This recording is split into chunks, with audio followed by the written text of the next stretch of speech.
Good morning, good morning, good morning. How's everybody doing? Fantastic. To all our VIPs, and of course to our Yali Fellows present here, to all the young Africans and all of our guests present today, welcome. Welcome, welcome. It's a pleasure to have you. My name is Cedric Mitangmo, and I have the honor, the privilege of being the MC for this forum, and it truly is a privilege to stand before you this morning. Now, when I was asked to MC this particular event, a very simple quote came to mind, and I'd like to share that with you. And that quote was, "If you don't stand for something, you will fall for anything." And I'm proud to see the young African generation standing up for something, standing up for a cause as powerful as unemployment and all the obstacles that the youth in Africa are facing.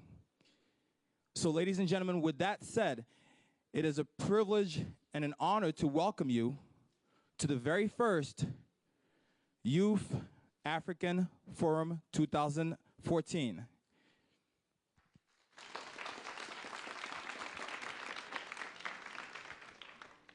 Now, I'd also like to welcome our audience that is following us across the world via the social medias and, of course, the web conferencing. Now, to set up an event like this, it's important to start off in the right note. Is that correct? Now, I believe I have the right people to do that, to set the right pace. These two dynamic young ladies have pulled up what I'd like to call the Hail Mary of event planning to put together this African Youth Forum. These two young ladies hail from the junior associate, professional associate of the World Bank. They've overcome and climbed their way to very high positions here. Now, I'd like you to understand that their passion for Africa, their passion for the youth, have gone beyond that of a job description. And they've taken up responsibilities such as this. And without any further ado, I'd like to introduce to you the co-founder and the co-president of the Young African Society. So, ladies and gentlemen, please help me welcome Elikia Kangam Nankam and Miss Yvonne Catherine Kirabo. Thank you so much. Thank you, Cedric. Thank you. Good morning. Bonjour. Moraho. Abari. It is a pleasure to have you today, Your Honorable Mamadou Gassou Diarra, Minister of Youth and Sports from Mali, our Honorable Olubanke King Akirele, former Foreign Affairs Ministers of Liberia, and Your Excellency Foué Atangana Joseph, Ambassador of the Republic of Cameroon to the USA. So you may not see them here right now, but they're actually in the speaker's lounge, so you will see. And your dignitaries, Makta Diop, Claudia Maria Costin, who's the Senior Director of the Education Practice here, and the Washington Young African Leaders Initiative Fellows. Thank you so much. Thank you so much. Of course, we should not forget all the people that are watching us on live, the 100 participants live on the web. And please do use hashtag Africa YF 2014. Yes. The IMF World Bank Young African Society would like to welcome you all to the first Africa Youth Forum here at the World Bank. Thank you. Thank you, thank you, thank you. Thank you for the energy. We are here to discuss today, to share and bring ideas to find solutions to the most pressing issue, which is youth unemployment and underemployment. And according to a recent report by Africa Economic Outlook, 60% of Africa's population is between the age of 15 and 25. That means Africa is becoming more youthful than it used to be. And this is the reason why our team came together and want to think about how to equip and inspire the next generation for productive jobs. This is a topic we need to discuss during this day, and we hope that you will bring in ideas, please interact, and give some recommendation for those policymakers that are in the room. So we're excited to have a very diverse lineup of speakers in education, good governance, health, entrepreneurship, and employment. We would like, before getting into the whole program of the day, we would like to acknowledge our team. You are here today because they have done a fantastic job. Please, if you are in the room, just raise your hand or And stand up. you're part of the organizing committee. Thank you Thank you, guys. We would also like to thank the World Bank, IMF African Society. Some of our partners, Africa 2.0, Focal Point. And we would like also to thank our sponsors. Definitely. Without the sponsors, and most of them within the bank, for example, our Chief Information Officer, Wajdi Bustani, our Governance Director, Robert Hunja, and without forgetting our champion, Mr. Maktar Diop, who you'll hear from soon. These are all key sponsors that have actually injected some money behind this event.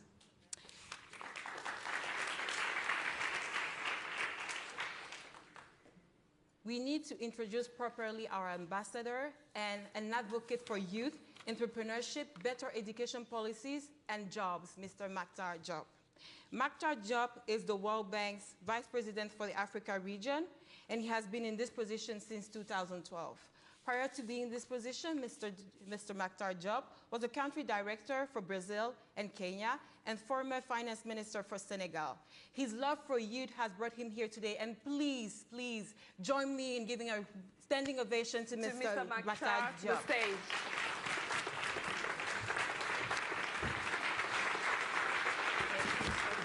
Thank you so much, sir. Thank you. Thank you. Thank you. Please sit down, sit down, sit down. Don't feel free. Good morning, everybody. Good morning. It's my huge pleasure to be today here with you. Youth and in Africa is not only our present, but our future. It's our present because 11 million young people are coming to the labor market every year in Africa. 11 million new people who expect to have a better life, who expect to contribute to the development of the continent, and we will and can contribute to the development of our continent if we manage to get things right, if we manage to get the right policies and involve the youth of our continent in designing our policy and implementing them. I just came back from a trip in Central Africa and West Africa and South Africa. I was in DRC and in Cameroon. Traveling there was another opportunity to see how our continent is rich. Our continent has such a huge potential to really make things different for the rest of the world. Africa is not only a place where we can create wealth, but we can contribute to the global public good. We talk about climate change all the time. You hear that all the time. We are the continent where we can have our energy revolution be a green revolution. Amen. A green revolution. There is nowhere in the world where you have such a potential of renewable energy. I went to visit Cameroon, a dam that we're financing, Lomponga, another dam that will be financed by IFC. There I discovered that that river, the Sananga River, has a potential of 60,000 megawatt if we exploited the whole potential. 6,000 megawatt if we were exploiting the whole potential. 6,000 megawatt, 6 giga. I went to DRC. I visited Inga, Inga 1, Inga 2, and looked at the site for Inga 3. The potential there is 40,000 megawatt. Still, our continent is suffering from energy access. There are very few cities and towns in Africa and rural area where you can have electricity at an affordable price and without interruption. What does it mean? It means that the young people, those who are like this, I understand that's why you do it, cannot have the home studio run if they are rappers. Okay? It's familiar to you. You have friends who have a studio, who bought the equipment, try to make a living, try to record a single to make, but you know, at the middle of recording, boom, there is a power shortage. It's familiar to you? Okay. You have your friends who've been working with their parents. So dad was a tailor, the mother was working, you know, in a shop in the neighborhood. The parents are getting older. The kid is taking the responsibility of it. At the middle of the day, another power outage. Is losing 4 hours of work. You have the young lady who was trying to make it by having a dress, what do you call it, a hairdresser shop, and who has to plug a generator to be able to get electricity. And she has to pay electricity 4 or 5 times the cost of what it should be if it was on the grid. These are the challenges that we are facing, and which don't allow you, the youth of our continent, to express and produce and give everything you can give to our continent. So what we would like to do is to work with you around those questions. You to be the voice who will say to people who don't want to make these things happen that they need to happen. Without energy on the continent, say we have no growth, we have no job creation. And whoever tells you that there is a substitute to it is kidding you. Whoever tells you that by doing that you will change the way our grandfathers were doing things wants to keep you in the past. The culture of our continent is a culture of modernity. It's a culture of modernity. We don't want to, as African, to be stuck in the past, to be doing things like our grandparents were doing things. We want to do things differently. And no culture is stuck in the past. The culture of every nation is something which evolves every single day. And which makes it evolve every day, that's the youth. The youth is the part of the society which understands, which is open to change, which is ready to take risks, which is ready to absorb new things and make our African cultures of African cultures, because there are so many cultures on our continent, be competitive, being able to be strong, be able to sustain themselves, and to mean something in the world. Because a weak society, a weak culture will disappear. If you want to do things like my grandfather were doing it, Africa will be wiped out, because economically it will mean nothing. So today, when I'm talking to you, I'm not talking to you from a standpoint of a vice president will tell you what to do and not to do, but to sit and hear from you and listen and learn from you what we can do to be more part of this modernity that we are surrounding us. How we can be actors of this modernity. Tomorrow, people will not come and say, oh, let's learn the business style in Japan, let's learn the US business style. People will say, let's learn the African business style model, because we'll be able to merge our culture with development. Because our cultures, because there are many cultures on our continent, can be part of modernity and transformation. So I'm not talking about numbers, I'm not talking about programs, I'm talking about culture. And you say, what the heck?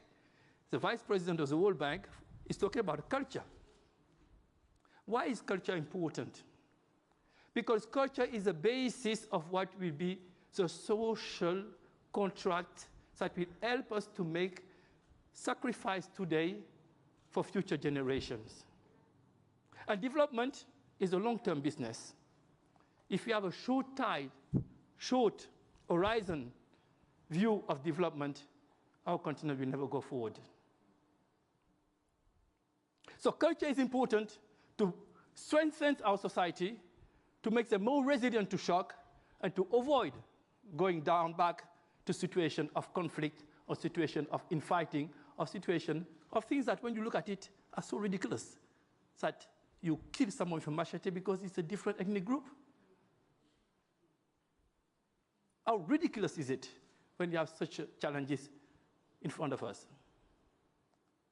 So empowering the youth is just not a box to tick, just not something to do. It's about changing what the perception of Africa, changing the place and role of Africa in the world, so that Africa can have the same seat on the tables than the rest of the world. If there is one thing that I want to leave you with, it's not numbers, it's not programs, it's to say Africa can and will be an important player in the world in the future because of you.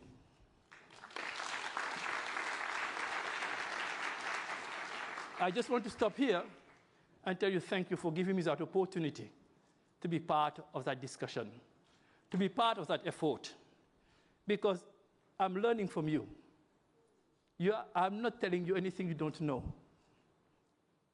but you can tell me what I don't know, because every day you are the one who are facing obstacle to express and exploit your huge potential.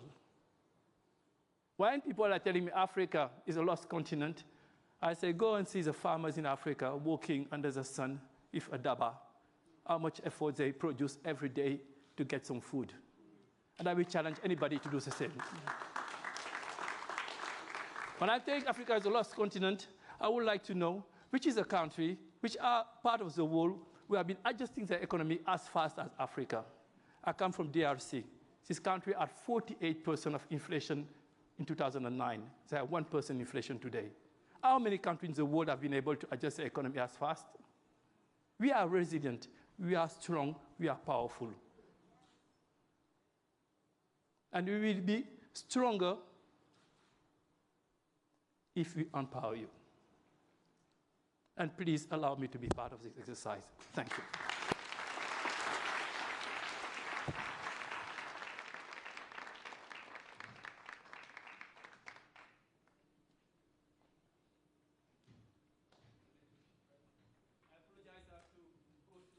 Another event. I will try to do my best to join you for lunch. I just came back from this trip, and next week, as you know, this is the Africa-USA Summit, and we'll be tied in many, many meetings, but we do everything I can to join you, at least for a short time, during the lunch, and meet with some of your guests and invitees. Thank you very much again. Ladies and gentlemen, another round of applause for Mr. Mactar Diop. And again, thank you. Thank you for taking the time to be with us this morning. We appreciate that. Now, we've all gathered here today with a single vision, a single belief that we're here to equip and inspire and empower that young generation for productive jobs. Isn't that correct? Fantastic. And Mr. Diop did a fantastic job opening and spoke about the strength of the youth, spoke about their willingness to accept change. Isn't that correct? Some powerful statements. Now, when we started, everybody should have gotten a welcome pack, correct? And inside you have a little booklet. And I'd like you to pull it out real quick. What I'm going to do is go over the program because we have a packed day for you. And I hope you're ready.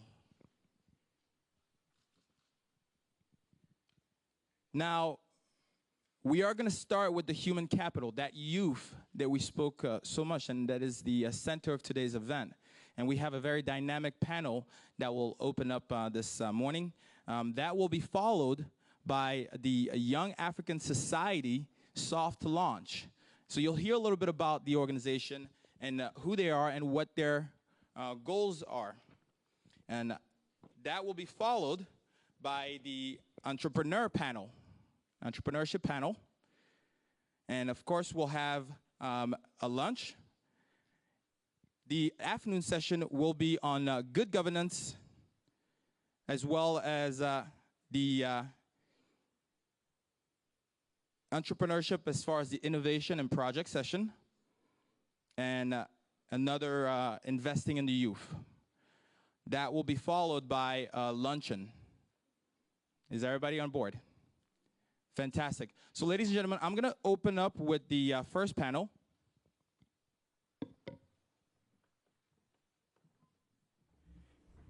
And I will ask your help in bringing this panel up.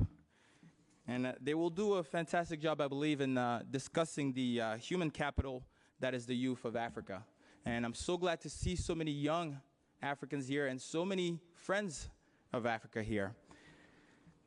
Our first panelist is Ms. Claudia Marie Costin. Ms. Costin is a Senior Director for Education at the World Bank Group. And she works in trade policy, and she is a policymaker. Ladies and gentlemen, Ms. Claudia Marie Costin.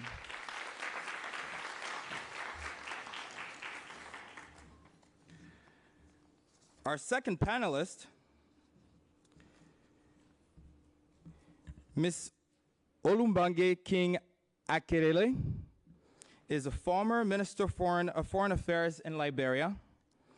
And she served as a politician and a diplomat under the Minister of Foreign Affairs. So ladies and gentlemen, Ms. Olumbanke King Akerele.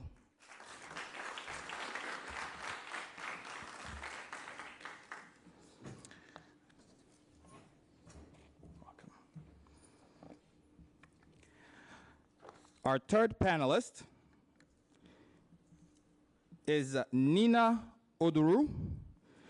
Ms. Nina Oduru is an educational advocate and for African development jobs.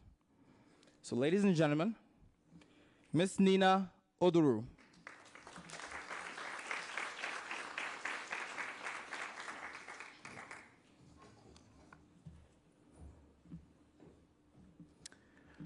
Our fourth panelist, Ms. Senabu Sako. Ms. Senabu Sako is originally from Senegal and is currently the advisor of Office of Managing and Director and Chief Operating Officer of the World Bank. Ladies and gentlemen, Ms. Senabu Sako.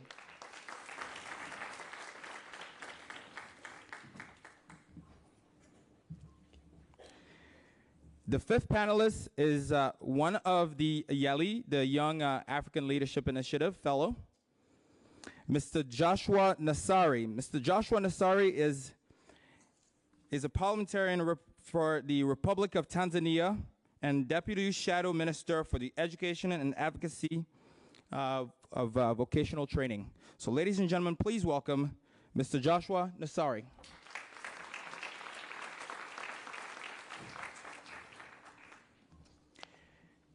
And finally, but not least, our moderator.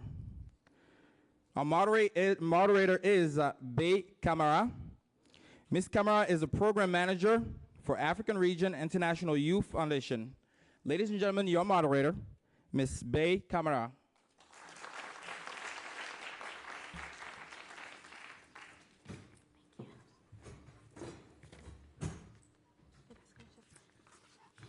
Good morning. How are you all doing? Great. So this plenary session will be focusing on the role of education and skills in addressing the challenge of youth and education. As many of you know, youth in Africa are currently more educated than generations before them, but facing grave challenges as it relates to gaining viable employment opportunities in the workforce. The poor quality of education hinders young people from acquiring new skills and ensuring a strong school-to-work transition. The transition from school to work is particularly difficult due to the lack of means, the lack of skills, as well as knowledge and sometimes connections to translate their education into viable and productive employment. And so our panel today will be discussing how donors, governments, civil society, as well as the private sector can work together to promote youth education, skills building, vocational training as vehicles for growth. We'll also be looking at how we can move and improve the youth education agenda forward in Africa.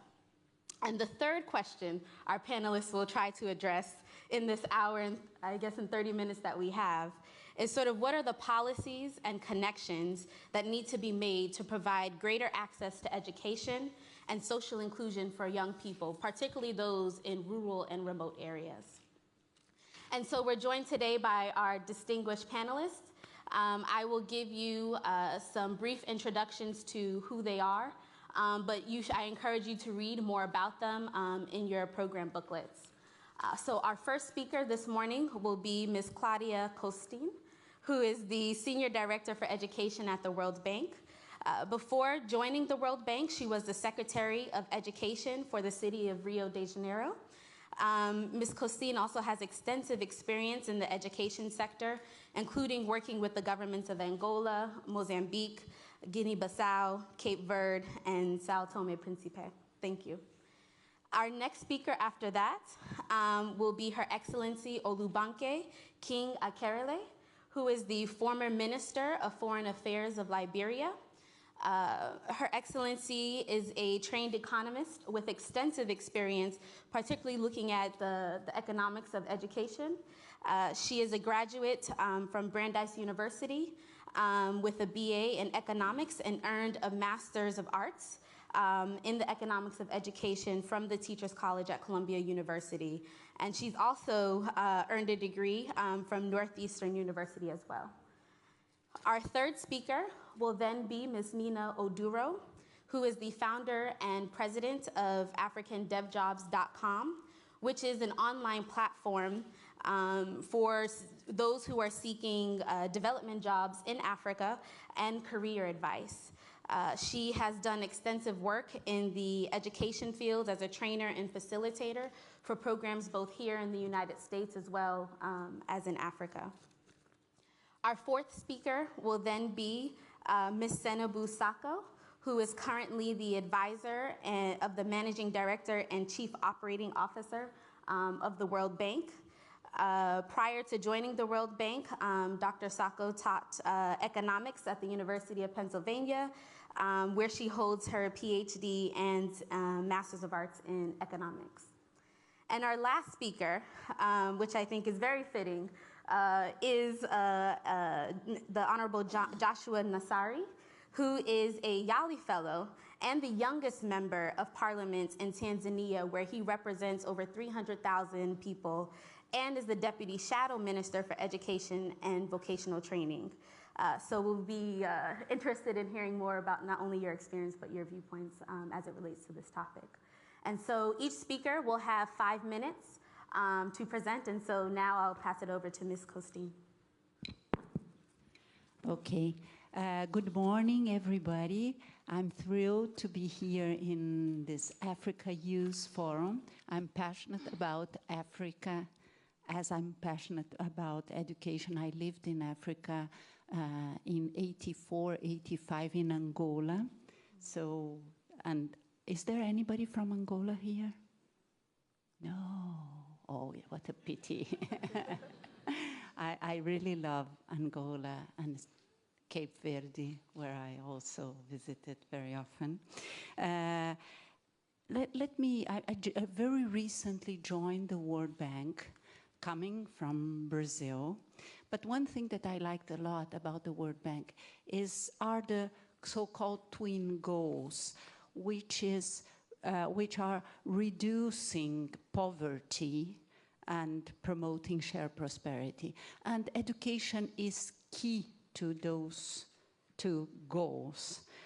There's no way to go away from poverty, to reduce poverty other than education. And let me just give you one small example of why not investing in education, how it can perpetuate the vicious cycle of poverty. I want to take an example. I was thinking about Sierra Leone because of the Ebola, the Ebola strike. Just think about a poor family in Sierra Leone because of poverty. The family puts their children to work and cannot afford to send them to school.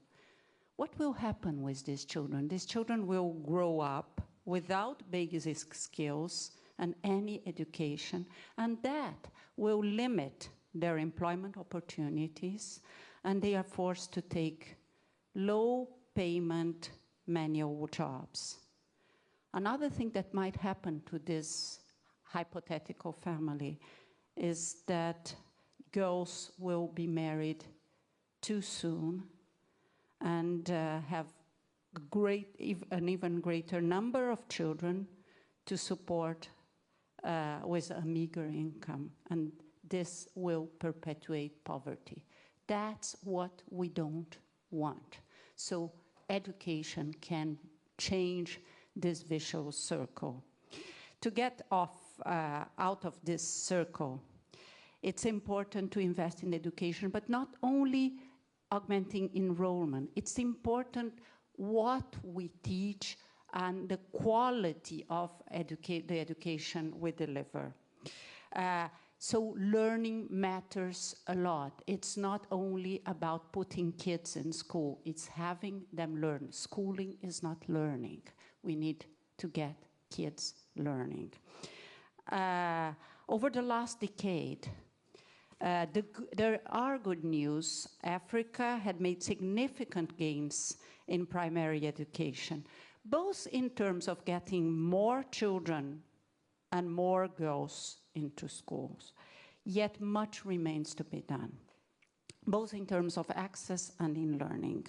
While primary education enrollment rates have increased tremendously in general, marginalized groups still have challenges in access, and worryingly, learning outcomes at the primary level are poor.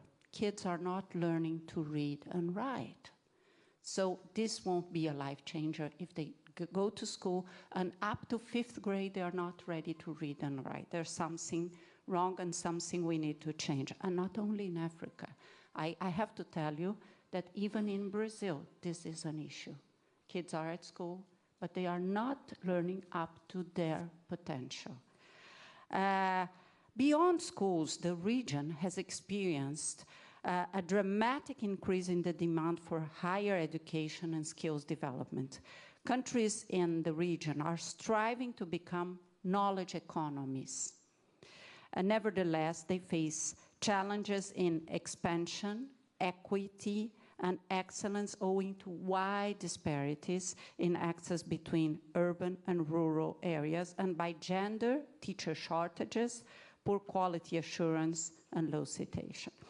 The World Bank, I'm finishing, the World Bank established a strategy called Learning for All, where we emphasize 3 things. First, invest early, and early childhood investment matters a lot for school preparedness, nutrition, and other investments. Invest smartly.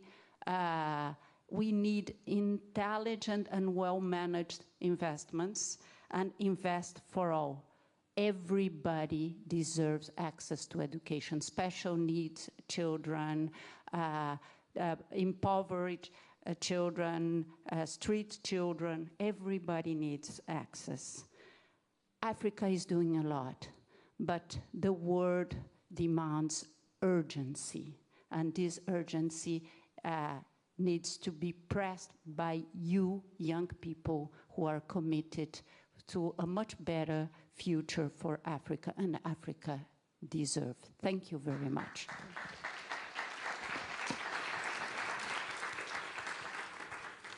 Thank you, Claudia, for those words and keeping us in mind in terms of the twin goals for Africa and how important education is in terms of keeping Africa on track. And so next we'll have Her Excellency. Good morning, and my congratulations and commendation to the World Bank Young African Society Group for this initiative.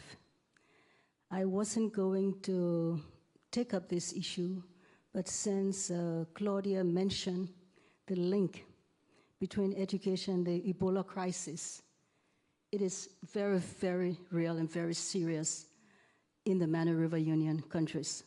I'm from Liberia. Our doctors are dying, 28 health workers are dying. The people who have come there to help us, 2 of them, Samaritan Purse, they have been infected. But here's the issue and here's the link with education. It is not only formal education. When we tell the market women not to sell the bush meat, when we tell them not to sell the bush meat, do you know what they say? They say, the politicians don't want us to live.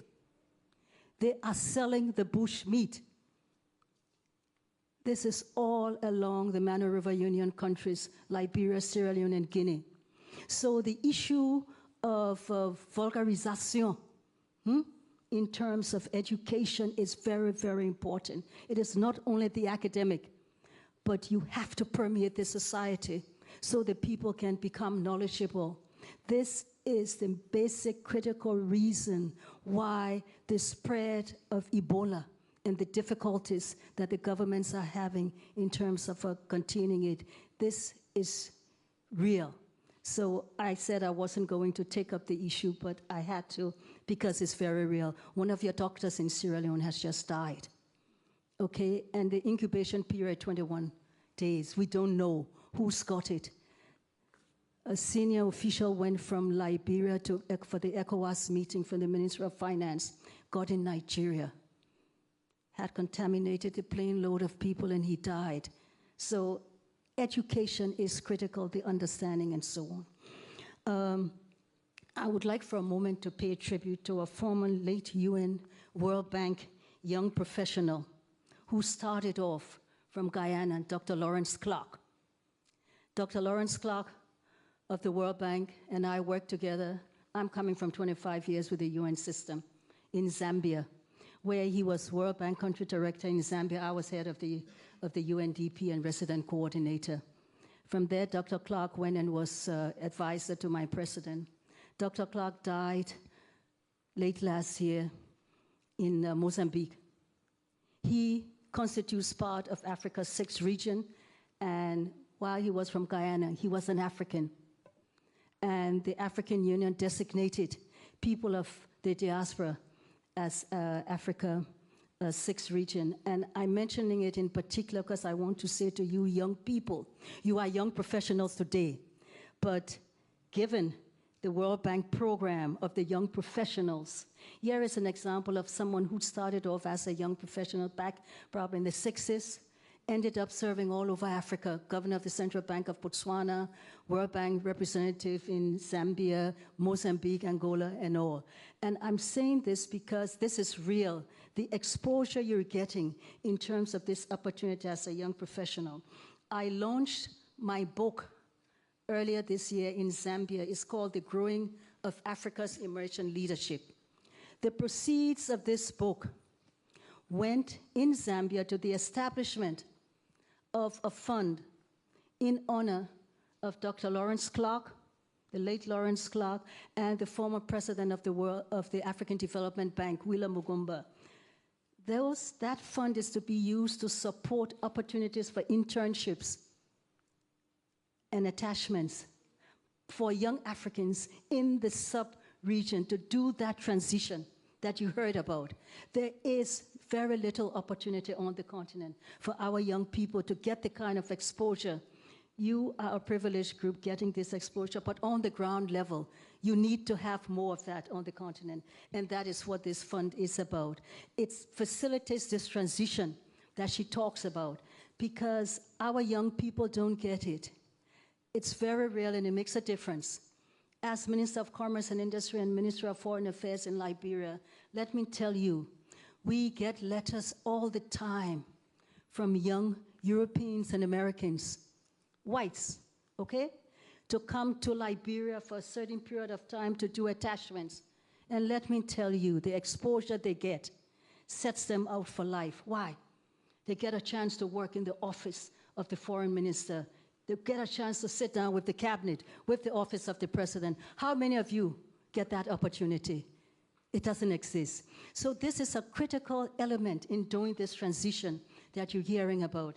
And this is what we have been very actively engaged in my work with the UN system in a number of countries, Mauritius and Seychelles, Zambia, and all over the continent. We have with us, therefore, what we call the growing of Africa's emergent leadership. I brought a delegation here from DRC, Guyana, Jamaica, Dwayne Alford. And these are the young people whose faces are on the cover of this book. They're also from Brazil, from Colombia.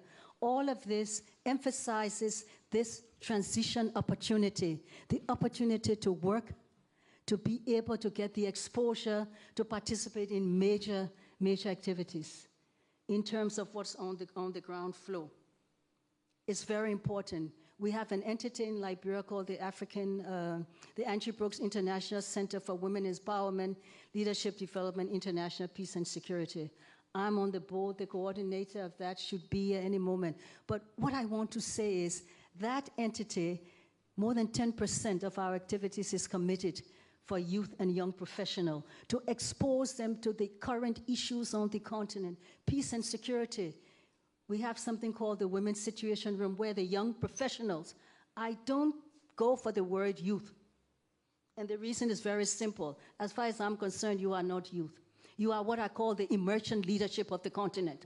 And so as the emergent leadership, as the emergent leadership of the continent, you need the opportunity to be exposed to people of my level. You need to do what we say in Liberia. You sit on the old mat to plait the new mat. Do any of you understand that? Mm-hmm. You have to sit on the old mat to plait the new mat, and I'll tell you why. Because believe me, there are so many, slippery things that you don't know. I don't care how good your education is. You come back home and you're working in this or that government or whatnot, believe me. And when the donors come and start talking X, Y, Z, and I've been on that side with the donors as United Nations Development Program. Okay, so I know what I'm talking about. You may not know, you may not understand what are the critical factors in decision making? What are the critical factors to help you? Do you understand what I'm saying? So you have to sit on the old mat to plait the new mat. I'm the old mat. We are going.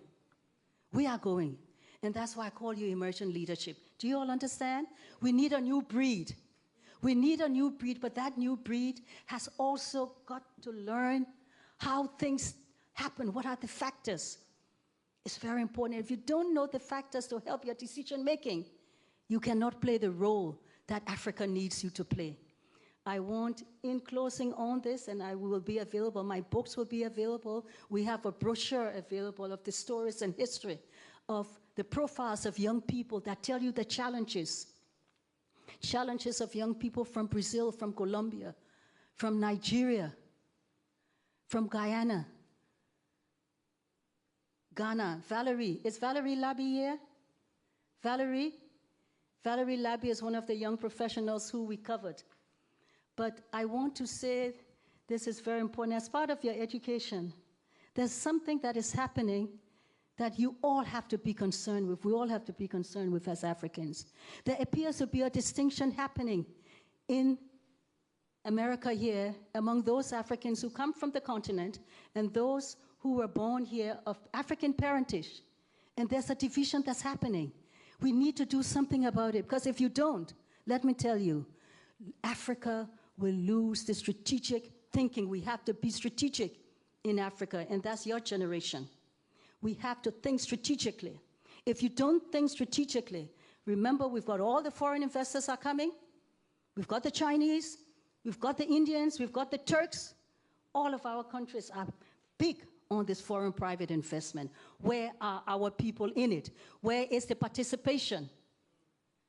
Where is the participation? It was W.E.B. Du Bois who told Nkrumah on the eve of independence, Africa has to be careful as to where you're going. Africa didn't listen. And so you all are the next range of leadership of the continent.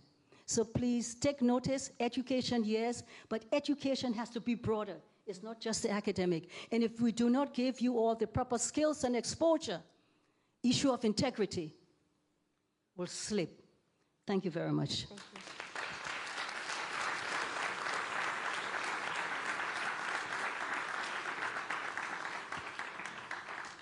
Thank you. It's very important that young people not only get the foundation, but also the connections in order to translate their education into some type of viable enterprise or employment opportunity. And so thank you for talking about the emergent leaders and not just youth. And so I think that's a good segue for Ms. Oduro, who will talk to us about that school-to-work transition and how do we make those linkages. Thank you so much. I'm really humbled to be following, talking about this issue after both of you. And I want to start off with a bit of a story. So I've worked with youth in Ghana specifically, and I want to talk to you about a boy named Kweku that I met. And Kweku was from the rural part of Ghana, was lucky enough to get a full education and go to university. And I met him at a time where he was looking for a job. He had finished doing IT studies, and all he needed to do then was to find a great job, just like what his family wanted, just like what society tells him that your education is supposed to then give you. As if it's a right that you get a good job, the job that you studied for, and you produce, you get money, you take care of your family. Well, Kweku wasn't able to do that. And all too many times, that is the story that we hear from youth all over places like Ghana and all over Africa. There's so many youth going through the traditional education system and coming out without seeing the opportunities and getting access to the opportunities that they need. And there's so many things to think about. Why? So dealing with Kweku and himself, he was doing everything he could. He was applying to opportunities, the ones he could hear about, not the ones that the boss told his cousin and his aunt and they brought someone. So only the ones he would even hear about. And without connections, where could he land? Kweku didn't have the resources to build the best resume. Where was his internships? Where was the skills needed for the types of job that he thought he could access after school? These are the types of issues that we're dealing with. And beyond school, how do we fill that gap of how to get employment? And after job creation, how do we address the needs that young people need to be able to access jobs even if they are available? And that is a lot of the work that I do for my organization, African Dev Jobs. When thinking about African Dev Jobs, it's inspired by the Youth Employment Challenge in Africa. It's a social enterprise, and really what we seek to do is address the access to information on careers. Careers specifically for the development of Africa, and specifically tied to social impact. It also addresses the need to amplify African voices in those sectors and in those environments. Oftentimes, Africans themselves are doing great work, yet not praised or not acknowledged to the extent of others doing the same work. So how does Kweku aspire to be somebody that he does not look like? And what does it mean for him to be successful in his own environment when he needs to look like someone else to succeed and is following the guidelines of other resources to get there? Another thing is the necessity to diversify the development workforce. More Africans in development speaking for African needs and speaking from the perspectives of their own experience. If Africans are the experts of their own experience, then how can they be more involved in shaping the development agenda? And so all of this goes back to education. I cannot succeed with my organization, and I would not have been here without my education. And how does Kweku, even after all the education that he's received, move forward? The funny thing is, Kweku thinks he needs more education. He thinks he needs to go abroad and bring a degree from abroad to get somewhere. So I said, please don't go get more degrees. Because the problem, you've hit an obstacle, and yet you're looking to get more of something that is not working. And so there is where the gap is. And so I want to talk today, and on this panel, I want us to really address the issues of that gap, that school-to-work transition. So what can be done? And I think it's important for us to note, just like Bai said, that yes, we are educating the youth, we're educating children, but how are we educating them? We need to talk about soft skills development. How are we teaching leadership? How are we teaching communication skills? And how is that translating into the workforce? We need to talk about how private sector can communicate with schools and work with schools to create curriculums for jobs that they're creating. No society can thrive in job creation without the private sector. Then, I would like to also talk a little bit about vocational education. Vocational education has very much been undervalued in Africa, and in most times, in the traditional education system, it's seen as the other alternative that is less than. And yet we advocate for more vocational education, and what happens is that youth end up going through vocational education systems that actually are not creating jobs that thrive in the marketplace. So you think of the textiles industry, and that the fact that there's an influx of textiles from other nations, and yet we're pushing more and more youth to consider vocational education that involves textiles. How do we address that? How do we put value in the things that we create so that when we're pushing youth into education systems and alternative methods of education, that they're actually getting skills that are needed and necessary, and actually get them to gain valuable, not just skills, but to earn what they need to live on a sustainable income. Also, the entrepreneurship education. How do we embed entrepreneurship education in the whole curriculum, from primary school all the way to tertiary education? What is being done to support young people that have ideas, that have skills beyond the traditional methods of education and what we're taught to go to school and get a job, especially in a market where the jobs are not that easy to access? So I've talked about a lot of hows, and I like to address that, but I think that at the core of everything that we're doing, I think government, the policies of government shape the hows and the ability to achieve. So when we talk about this issue, I want to emphasize the need for more youth in governments, and I'm glad that Joshua's here to talk more about that, but the need for us as youth to organize and to advocate for our own issues and to create alliances that push that agenda forward. If we look back at Africa and the leadership that has been for a long time, the growth of the continent has gone on without many voices of youth.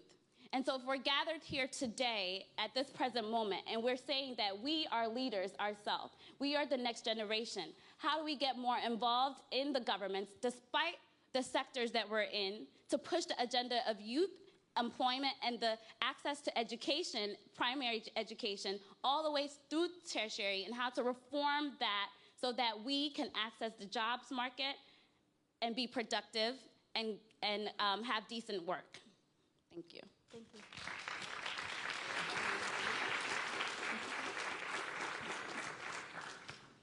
Thank you. First of all, it's a great, great pleasure to be here, and welcome to everybody who's not from the World Bank. And congratulations to the committee for putting together this forum. I wanted to start by saying, look at the demographics. Half of the world population is under 25. So it means that youth matters, young people matters, and your voice matters. So if you look at the case of sub-Saharan Africa, it's even 60%. So just look at the number. You matter, we matter. So the second point I wanted to make is linked to three aspects of the nexus education, skills, and employment that have really struck a chord in my work here at the World Bank. The first one has to do with growth.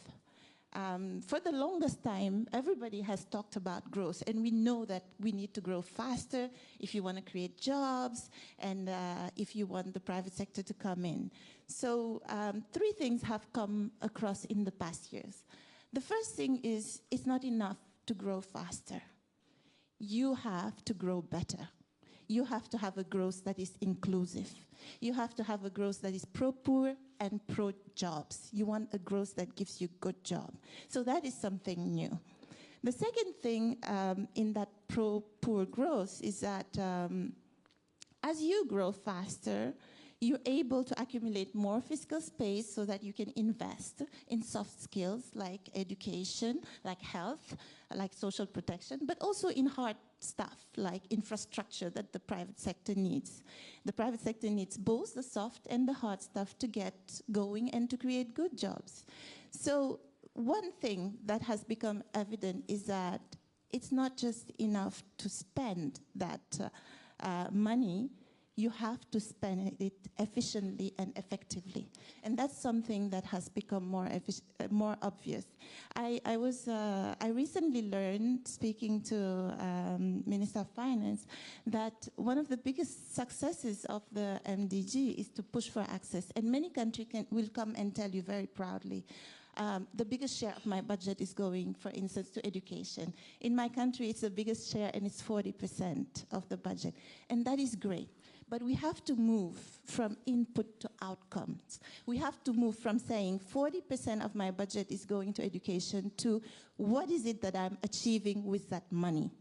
And for that, you really, really need to stretch every franc, every dime, every unit of account of that budget to create results. So that's the second part. The third thing about growth is also that now you cannot just have a pro-poor growth strategy if you don't take into account voice, governance, rule of law, and the aspiration of young people. And that's what we've learned from the Arab Spring. And I think that's something that is really important. So growth, yes, but more inclusive, more efficient expenditure, and rule of law, institution, and governance. The second point I wanted to make echoes a little bit a point that Mrs. Costin has made about girls. I think that we need to push much further for education skills for some of the groups that had experienced the increase in access, but not as much. And we're talking about girls, young people. We're talking in some cases about girls and young people living in remote rural areas, in conflict areas. In many ways, I think that the past decades has been the best of times in terms of growth in Africa, but it has been the worst of times.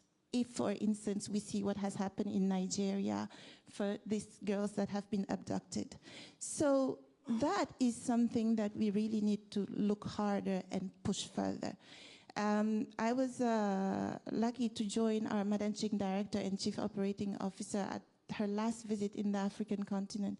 And we traveled in many places, and one of them I remember going to Niger, to the frontier, 6 kilometers from Mali. And when you meet with people and you see basically girls from age 15 having a baby to a woman who's close to 55 also having a baby, you see the number.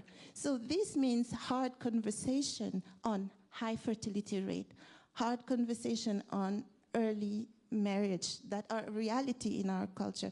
So those conversations are not easy for policymakers because they go to the root of religion, social belief, culture, and also local community. How do we move forward? Because those growth rates of population, in the case that goes to 3-4%, they erode on your growth. And it means that you need many more resources to educate them, to give them health and all of that. So, but those are choices that have to be made. And I believe that I'm happy to say that we will have the next World Development Report on culture, norm, and behaviors, and they'll be able to inform some of those debates. So the last point that I wanted to make has to do with data. I was extremely lucky to work with Mrs. Costin's team in Rio. And I remember sitting with the Minister of Finance of Sub-Saharan Africa and sharing with them the experience that they've done on functional illiteracy. And because at the World Bank, they always tell us, you have to share those best practices. So I was telling him very proudly, this is what they're doing, they're evaluating, and then you have a new curriculum and training for teachers and students. And the minister say, this doesn't apply to me. The first time I really get to have data on how they're doing nationwide is in 5th grade. By then, they've dropped out. We don't have this yearly thing. So data, the push for data needs to happen for 3 reasons. First, to really allow having a diagnostic, a real diagnostic of what are the issues, but also in the design of the solution. If you don't have the data, you don't have a sound basis for that. If you don't have the data, you cannot check the monitoring and evaluation. How well are you doing? Where do you need to course correct? If you don't have the data, you don't know whether you're making progress on shared prosperity or reduction of extreme poverty. So we need to have that data to go forward. We need also the data so that the data is available for people to make the government, but also all the actors accountable. If you don't have the data, you cannot have all that. So for all these 3 reasons, it's really important to push for the data, getting good, quality, timely data for evidence-based policymaking, but also to push people to be able to say, okay, this is what we need. Without the data, you cannot do all that. And in closing, I wanted to just say that the demographic dividend that we're having, that sometimes people call the youth bulge, is both a risk and an opportunity. And really, the challenge for policymaker is to really balance, in a sense, the short-term political economic cycle, because all leaders are paying attention that this 50-60% of youth are voting. And the electoral cycle is very short. So you need to balance it, but at the same time, you need also to keep your eyes on the long-term structural policy. That means that it will come a point where you will have, in a scarce environment, in a scarce resource environment, to choose between, are you gonna foster statistical capacity that is boring and not sexy, or create yet another youth fund? So thank you.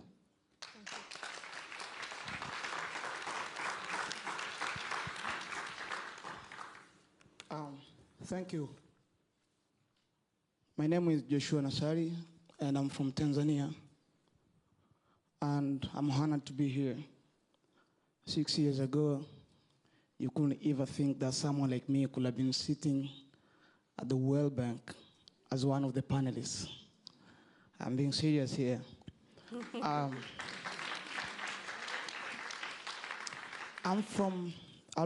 start my discussion by explaining a little bit of myself. I'm from a family, I was born and raised up in a family where my parents afforded to buy their first television, TV, when I was in university. So you can get a picture. And I'm gonna try and connect education and employment and unemployment as well as underemployment. Most of the African universities, and I stand to be corrected, in Africa, they don't produce the African needs. We've been producing job seekers and not job creators. We've been producing more than 670 to 73, and between 7 and 73%, and this is according to the World Bank, of African graduates are mostly in the social science and the humanity. I'm from Tanzania, where we are told that 80% of Tanzanians are involved in agriculture. And we even say that agriculture is the backbone of our economy. But go to Tanzanian universities, it's only 2% of graduates coming from agriculture. And if you go down to statistics, in Europe, agriculture contributes 1.4% of the GDP. In Africa, it's more than 13%. But think of it that in Africa, you have 2% of people graduating from Africa, same as Europe.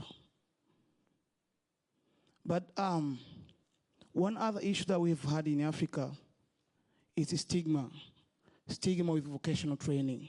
And I think as a continent, we really, really need to opt for vocational training right now. Because, look here, if someone graduates with A and B, they go to universities. But for those who get D's, they are told, oh, you're not smart enough to think. You're not smart enough to make your money out of your brain. You need to use your hands. So go to vocational training. It's a stigma. My mom was a tailor. But she was a tailor who never went through formal tailoring school. So she couldn't really get employment in any of the clothing line companies in my country. So she ended up doing tailoring in the streets, and she couldn't make money out of it. So she ended up quitting that and decided to start selling veggies in the street. And this is the problem that we have because of the stigma, because we don't have vocational school trainings and stuff. And that's the path that we need to take as for now. Because if we keep on having graduates from social sciences, from humanity, we have like thousands and thousands of people in the street with their masters, and yet they don't have a job. Yet they can't even have some self-employed. So we really need to invest in vocational training. At the same time, we need to incorporate some sort of entrepreneurship skills in the vocational trainings. Because if my mom had been through formal school as a tailor, she could probably have herself employed in a company, or she could have herself start her own tailoring store. And if she had some entrepreneurship skill as well, she probably could hire some other women in there. She could probably have been able, or she could have been having some of the human resource techniques. Like let's say today in Africa, if we start to invest in vocational training, and say, for example, we train you as a chef, and we teach you some entrepreneurship skills. While learning on how to cook food, we can also teach you how to start your own business, how to start your own hotel, and give you some entrepreneurship skills on how can you supervise bartenders. How can you supervise like people working, people cleaning for you? So really, I think it's the path that we need to take through right now. And I think we also need to invest so much in agriculture. So African universities should now start producing graduates for African markets. Should start producing people who are going to fit in the market. By going further, I think, like I said before, right? In Africa, for example, we're having lots of engineering projects going on right now, like road construction, the industrial sector. We have the influx of Chinese coming in. And the reason is only 4% of graduates comes from engineering, while Asia has more than 20%. And if you compare projects going on in Africa and Asia, I mean, these are two different things.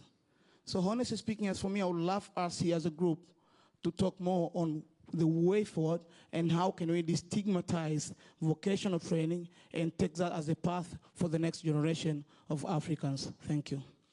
Thank you.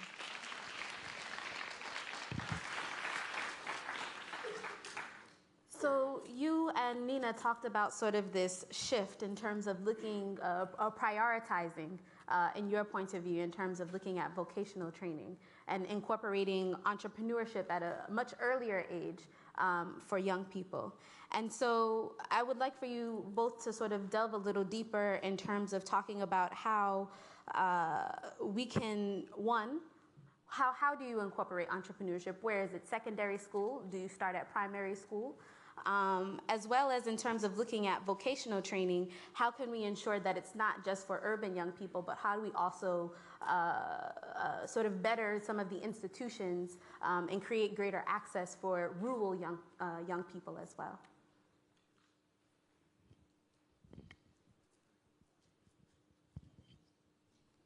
Sure, I'll start with your question about entrepreneurship.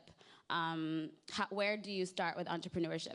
I think when we think of entrepreneurship, it's not that you should, in my opinion, should train people to become to create businesses from an early age. I think it's the skills that are involved in being able to do so and be able to succeed, which are embedded in soft skills development.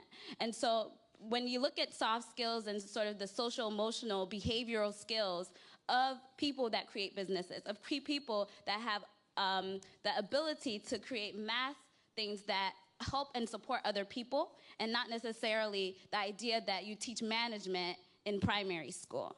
And that's the way I think that it should be looked at. And when you look at using soft skills, those are definitely implementable, and you're capable of using those elements and putting them into the educational curriculum starting from primary school, starting at a very young age. If you do not start at that age, you're losing the mentality and the ability of a young people, even at that level, to think and lead with that perspective.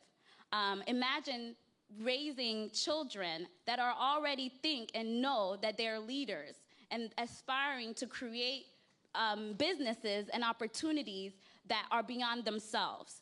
So social thinkers that are using empathy as a means and embedding empathy in education systems so that it starts much, much earlier than secondary school, and it starts much, much earlier than in college or university, when they need to then translate an idea into something that can create opportunities for others or themselves. And I think that's the core, using soft skills as the venue.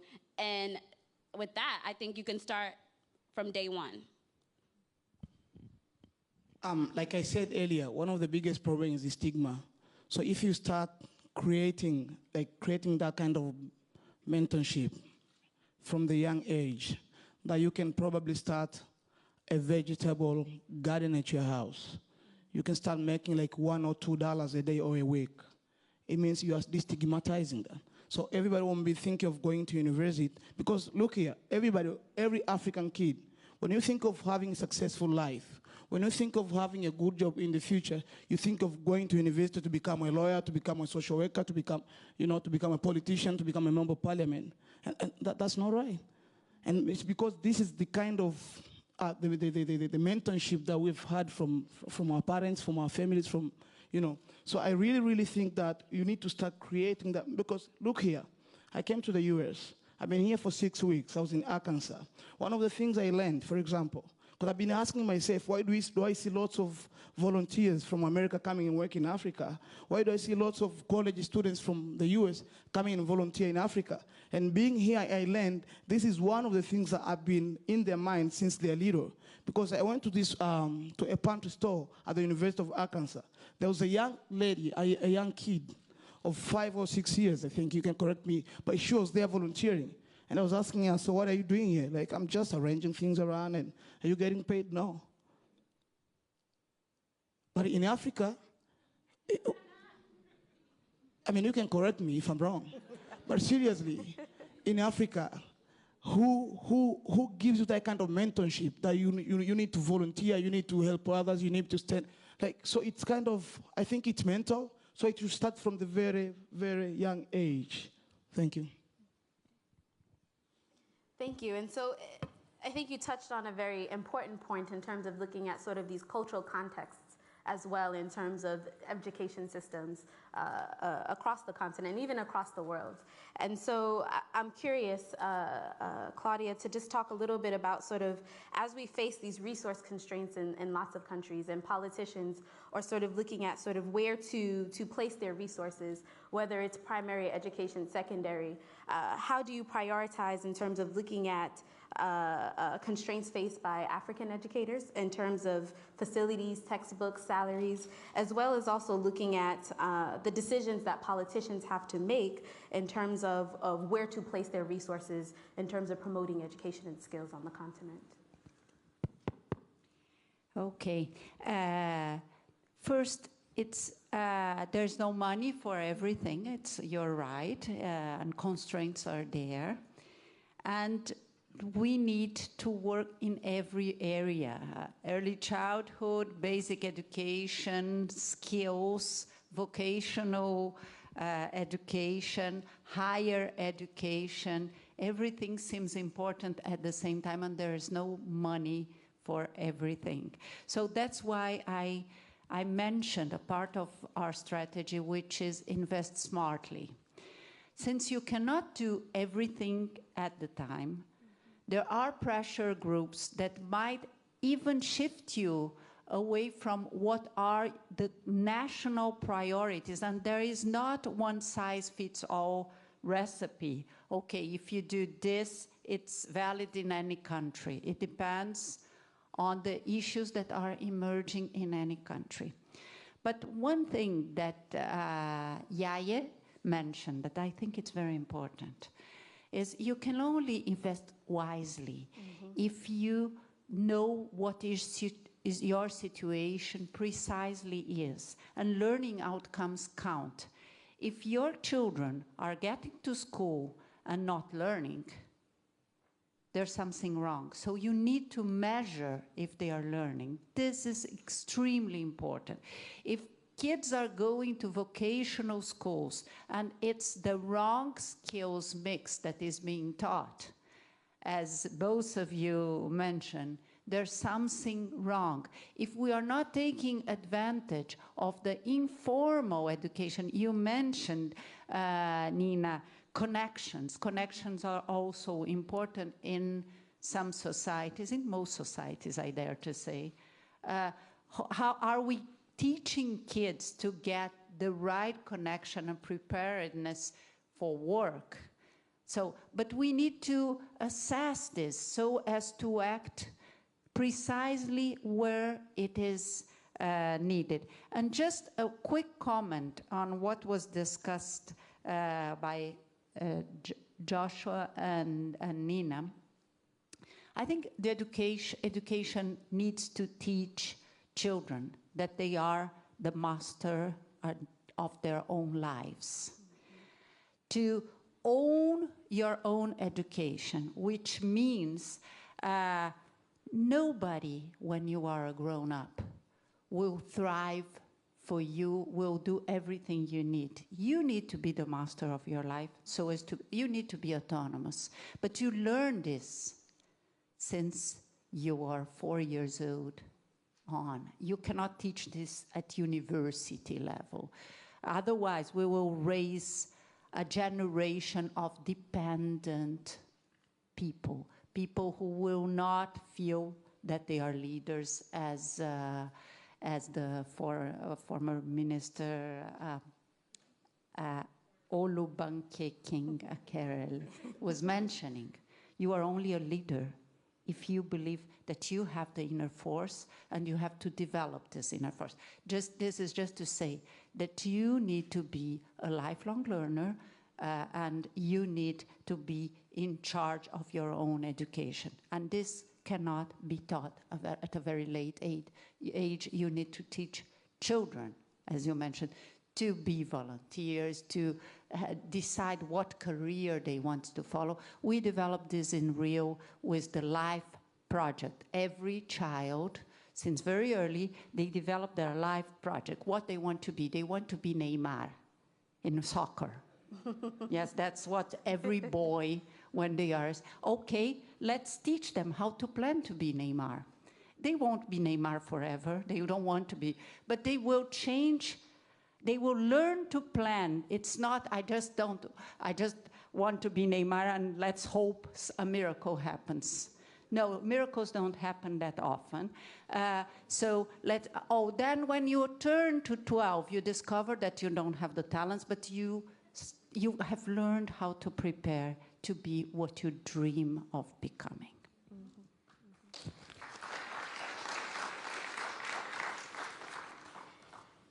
And so a lot of you have given us some ideas in terms of concrete steps to sort of move forward.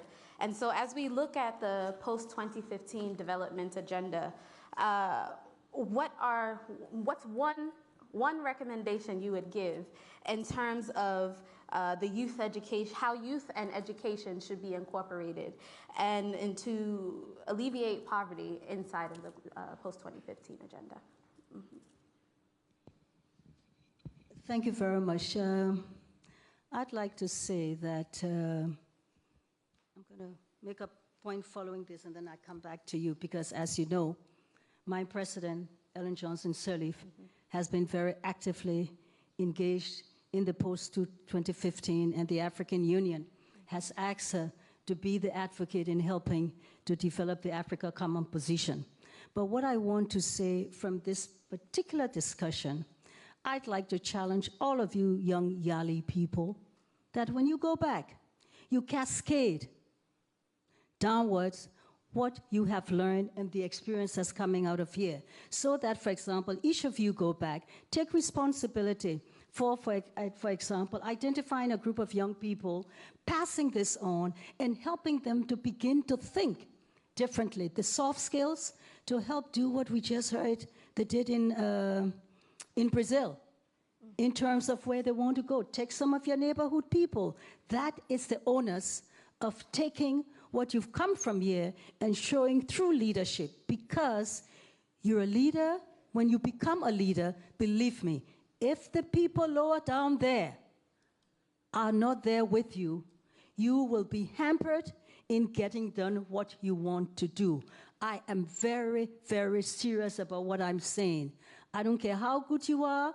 If the people who are working with you to provide you X, Y, Z cannot do it, you will find yourself hamstrung. So this is a challenge you must take back, and responding therefore to what can we do in terms of the CAP, it is indeed, there will be the responsibility of constituting yourselves into a pressure group so that you get into the CAP and the Africa Common Position where you want to go. I spoke to a group of you at Morehouse from the Morgan State University the other day.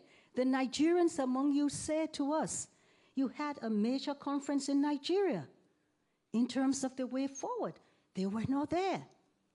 They were not there, but as Mawini from DRC said, constitute yourself into a positive force. Constitute yourself into a positive, constructive force that you have to be invited and that you have to sit on the table. Okay? Say to the AU, you've got the Common Africa Position, we want to be there, here is what we have to bring on the table. Don't just complain, but give something on the table to contribute to what you are about.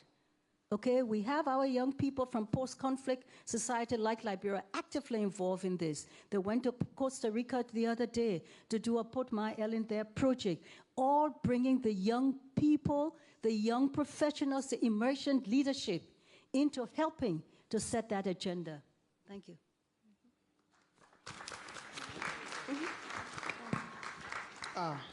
As for me, towards the 2015 development agenda, my recommendation would be the following. One, we need to raise appreciations to vocational as a pathway and a viable way to decent employment, but also incorporate practical classes in secondary curriculums, and to stop the stigma, like I said.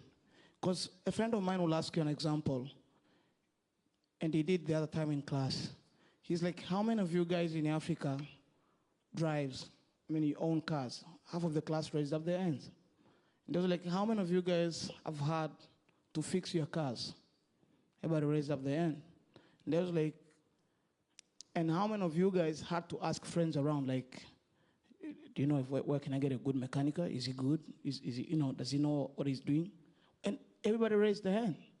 If you go to Europe, a friend will ask you, do you know where can I get a mechanical company, like a garage, a car shop that does their job on a lower price? In Africa, you'll be like, do you know where I can get one who's good, who can do his job right? But you know why? The reason is because they never went through any kind of formal training. They don't have a certificate that shows this person knows how to fix a carburetor in a car.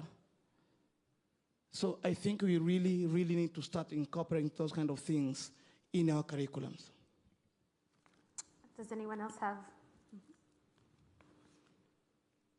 Thank you. I wanted to follow up on my original plea on making the data revolution work for youth and education. Without the data, you cannot track anything, and you cannot be a force for positive change. So if I had to give one, that would be the recommendation. But I do have a follow-up one that follows Joshua's point that has to do also with putting more pressure on our government on strategic thinking forward. Because you were talking about agriculture, but the skills that we needed in the past are different from the skills that we need today, are different from the skills that we need tomorrow. You mentioned the fact that China is coming. China is coming because wages are getting higher in China, and they're thinking about moving some of their activities in Africa. Are we ready for that? Are we getting trained for that? Do you have the skills so that if today a company open, let's say, a leather factory in Ethiopia, you can go and apply and be taken either for anything. So this strategic thinking means let's project ourselves for the next 15, 30 years and say, where are we going? Where do we see ourselves? How is the global dynamics working? How is the global development program? And this is where we're going, and these are the skills that we want to build. Because if you have the skills, and if you have the rule of law and the institution, foreign direct investment will follow, jobs will follow, private sector will serve. So it's like a virtuous cycle. But it's also a chicken and egg, and somebody has to decide to be the chicken. So. Can I build on that? First, following on what you said on pressure on governments. I worked for governments almost all my life. I'm a career civil servant. And we, government officials, we work if there is pressure from civil society. So I helped create a movement that I strongly recommend that we think about it in Africa, called All for Education. This movement is not an NGO, it's a movement. And the idea is to pressure for better results in education, not just more money, but better results. And it changed the landscape in education, this movement. Now, parents are pressing for better learning outcomes from their schools, their kids' schools, and everybody knows how each city performs in education, not the country only, each city. We know, for example, that some schools in impoverished and violent slums perform better than some schools in middle-class areas, just because this movement put pressure on learning outcomes. Having said that, I think in the 2015 goals, we need to ensure something on learning outcomes, something on conclusion rates, especially in secondary education, because while I agree that not everybody needs to go to university, it's very important that everybody concludes secondary education.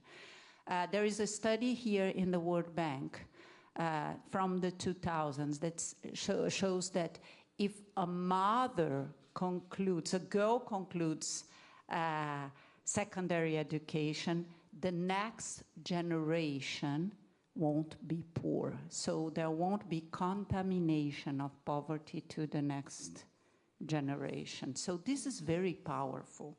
And that's why I think data, I fully agree with Gaia that having data on learning and on conclusion rates, our kids going to secondary education and concluding it with learning outcomes. So we will now open the floor to the audience for questions. There are mics in the rows. I ask that you please state your name clearly, country where you're from, or organizational affiliation. And so we'll start with the gentleman here in the turquoise. My name's Carl Gomes. I'm from the U.S. and I'm a mission worker investor. My question is for the Foreign Affairs Minister from Liberia. You said something very interesting I'd like you to articulate and expound on. Without exposure, character slips. Why is that important? Can you repeat the question again, please? Minister Ackerley, when she was speaking, talking about emerging leadership in Africa and the old and the new, you made a statement, without exposure, character will slip. Why is that important? I'm going to take 3 questions at a time just so we can get enough participation for the audience. So we'll take one more question before we have the panelists speak. My name is Emmanuel, New Rules for Global Finance. I'm from Uganda. One, I would thank the panelists for the discussion. In my context, I think it was balanced. However, I still have some gaps that I needed to, comment about. One is the issue of data. I could, if I was to pose a question here and say that the youth should go on one side and the rest on the other side, I think so many people will be caught up in the middle, not knowing whether I'm youth or I am the other side. So I think my question goes to the World Bank, especially the technical assistance. In one, pushing for the ending poverty agenda, they should first know if they want to work on the youth issues, but do they know who the youth are? And is there the distribution, what age, what do they want to do, all that kind of issues. So I think it is something that they should focus on. Then the other issue was the issue of Africa will still have I think a pre-colonial kind of context that we still live in. When kids are going to school, they tell them that you should be a lawyer, you should be a doctor, you should be an accountant. But I think we should consider the fact of what doctors do we want, what lawyers do we want, not just because we need doctors or we need lawyers. So I think there should be some career guidance that these people should understand that yes, if I'm going to be a doctor, what kind of doctorate should I be? So I think it's some agenda that should be pushed. Thank you very much. Thank you. Okay. So if you want to answer the first question, and then maybe Senabu, you can answer the second question. Thank you very much. What one is talking about, what one is talking about is the importance of mentorship and training and exposure so that the young emergent leadership knows what are the issues or consideration of factors in decision making. Concretely, let me give you just 1 or 2 concrete examples, okay? We are going up to see the status of the preparation of a center called, for example, the Chief Swakoko Training Center, which Angie Brooks is responsible for building in Liberia. Okay, it's to be opened by the president, dedicated in a month or so time. 9 a.m. in the morning, a team of people come to collect me to go up to see the center. Going up to see the center, I have some young professionals, our emergent leadership. I don't like to use the word youth, okay, who are being mentored by us. They come for me in the car. The front seat is vacant. I say to them, okay, are we stopping to get the engineer on the way up? Oh, now this is 9 o'clock in the morning, huh? 9 or 10, they come for me. Oh, Madam Minister, the engineer is not able to come. What do you mean the engineer is not going to come? I'm not an engineer. We are going up to see XYZ, a trip that takes us 3 hours from the town. Everybody's got the DSA to be able to go. We've got a transportation to take us. We are going without the technical person to help us assess the situation. When did you all know the engineer could not come? Oh, he called us about 7 o'clock and said XYZ. Why was I not informed? Why is it that I'm just being informed about this? There is no way, I told them, that we are going up on this trip without the engineer. I cannot go and make an assessment. The technical person we need is not there, but you see nothing wrong with going up. Why? Because you've got your DSA, because you've paid for the transportation? No. And I had to tell them and teach them at that moment in time. This is what we are talking about in terms of management leadership in a society. I said, we will not go. But Madam Minister, we've already got the car, we've got the DSA. Too bad. You canceled the trip. One example of what I'm talking about, okay? Others example, you want everybody now today, the young people I spoke to from Morgan University, everybody today, because you see on the film, everybody wants an SUV. Not so? Young people want to get into government, and that's all they want. SUVs, they want the cars. And they want the cars at any cost. So we order 4 cars, SUVs. They're in the back of the ministry sitting down. I go on to TV, I have radio, supposedly to explain about the passports. Yes, in no time, they leave the passports. Oh, Madam Minister, we understand that the 4 SUVs are sitting down there at the back of the ministry for XYZ. You're not letting the people have it. We're not letting them have it. Why? Because there's a requirement. There's procurement rules and regulations. You've got to get insurance before you put those on the street. But no, they want the car, and it doesn't matter. Governance issue, the governance, is this not government's issue? These are where you need some direction, some guidance. You come from school, you can't just get there because you don't know, you don't understand the issues. That's what I'm talking about. Is it clear? Yes.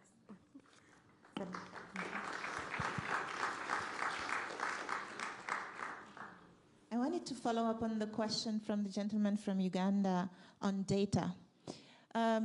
That's a very relevant question because at the global stage and at the level, for instance, of the World Bank, to be able to really measure extreme poverty, to be able to measure shared prosperity sort of gives you a benchmark. But I'd like to clarify something. Like, as of now, we've set a goal of eradicating extreme poverty by 2030. So the goal we fixed is about 3%. If you look at the baseline, as of today, we are at about 17.7%, which is about $1 billion, which is actually half of what it was in the 90s. So we've made lots of progress on that. If you look at the goal, for instance, of boosting shared prosperity, it's a country goal. It's not as global, which means that you are saying you want to boost the income of the lower 40%. So for you to get to an inequality measure, in a sense, you have to compare it to the top 60%. But there, you have a difference between understanding what it means, understanding that you're using an international poverty line of $1.25, and if you want to compare it, what sort of PPP measure are you using? And we are still working on this. That's a global agenda in progress. But when I talk about the data revolution, part of it has to do with the global, but most of it has to do with the local. The leadership has to be at the government level. How do you push the statistical capacity so that you have timely, quality data that can service both your policy making, but also your monitoring and evaluation for outcomes, but also availability of information, transparency, and accountability. I remember back in the day when I was younger and we were going through the structural adjustment, you would just go and chant, why isn't the World Bank developing us? Well, the work of the World Bank is not to develop us. The leadership has to come from us, from the countries and so on. So for the data, it's the same thing. The data revolution calls for a global partnership around data, but the leadership has to come from the country to push on that. So that's a clarification I wanted to make. The other thing is the goals that have been set, and it's great that the post-2015 agenda is really well aligned with the goals that we've set for ourselves at the World Bank in terms of eradicating extreme poverty. And you mentioned the report of the high-level panel, and you have this alignment that is great. But at the same time that you have this alignment, we still also have clarity on which areas we need to do more about. And we mentioned post-conflict, we mentioned violent areas, we mentioned inclusion for marginalized groups like young girls in some areas. But it's worth also mentioning work on governance, rule of law, and institution, and the last area, which is the impact on the environment. And I thought about that because of your story on the SUV. We have to think of what choices are we making for development that are sustainable for the environment. So I wanted to echo your story on the SUV. Thank you. I hope that clarifies the data revolution comment. Great, thank you. And so I see we have a lot of questions from the audience, and we have a very limited amount of time. And so we'll keep taking questions, but I do ask if I don't get to your question, to please submit them by paper to the table over here on my right, and I guess your left. And they will be answered and posted on the blog and Twitter. And we are on Twitter, so if you do tweet, please tweet #AfricaYF2014. And so we'll start with this young lady, and then we'll go over to you. Hello, my name is Ndidi. I'm actually here for the summer. I'm from New York. But I just want to say that based on my experience, I taught in Namibia at one point. Namibia is a fairly young country.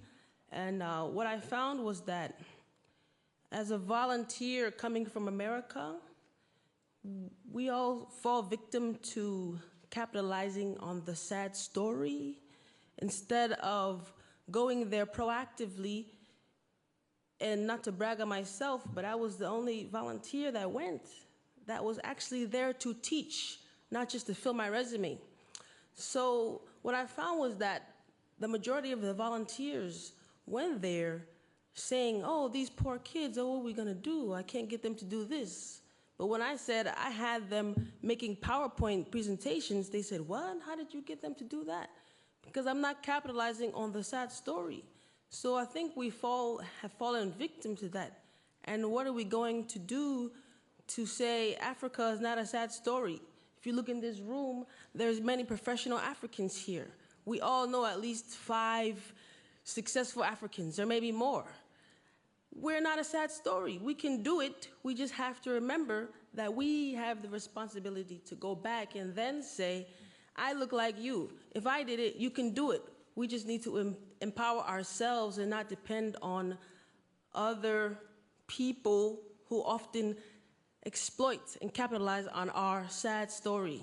And that's all I want to say. Thank you.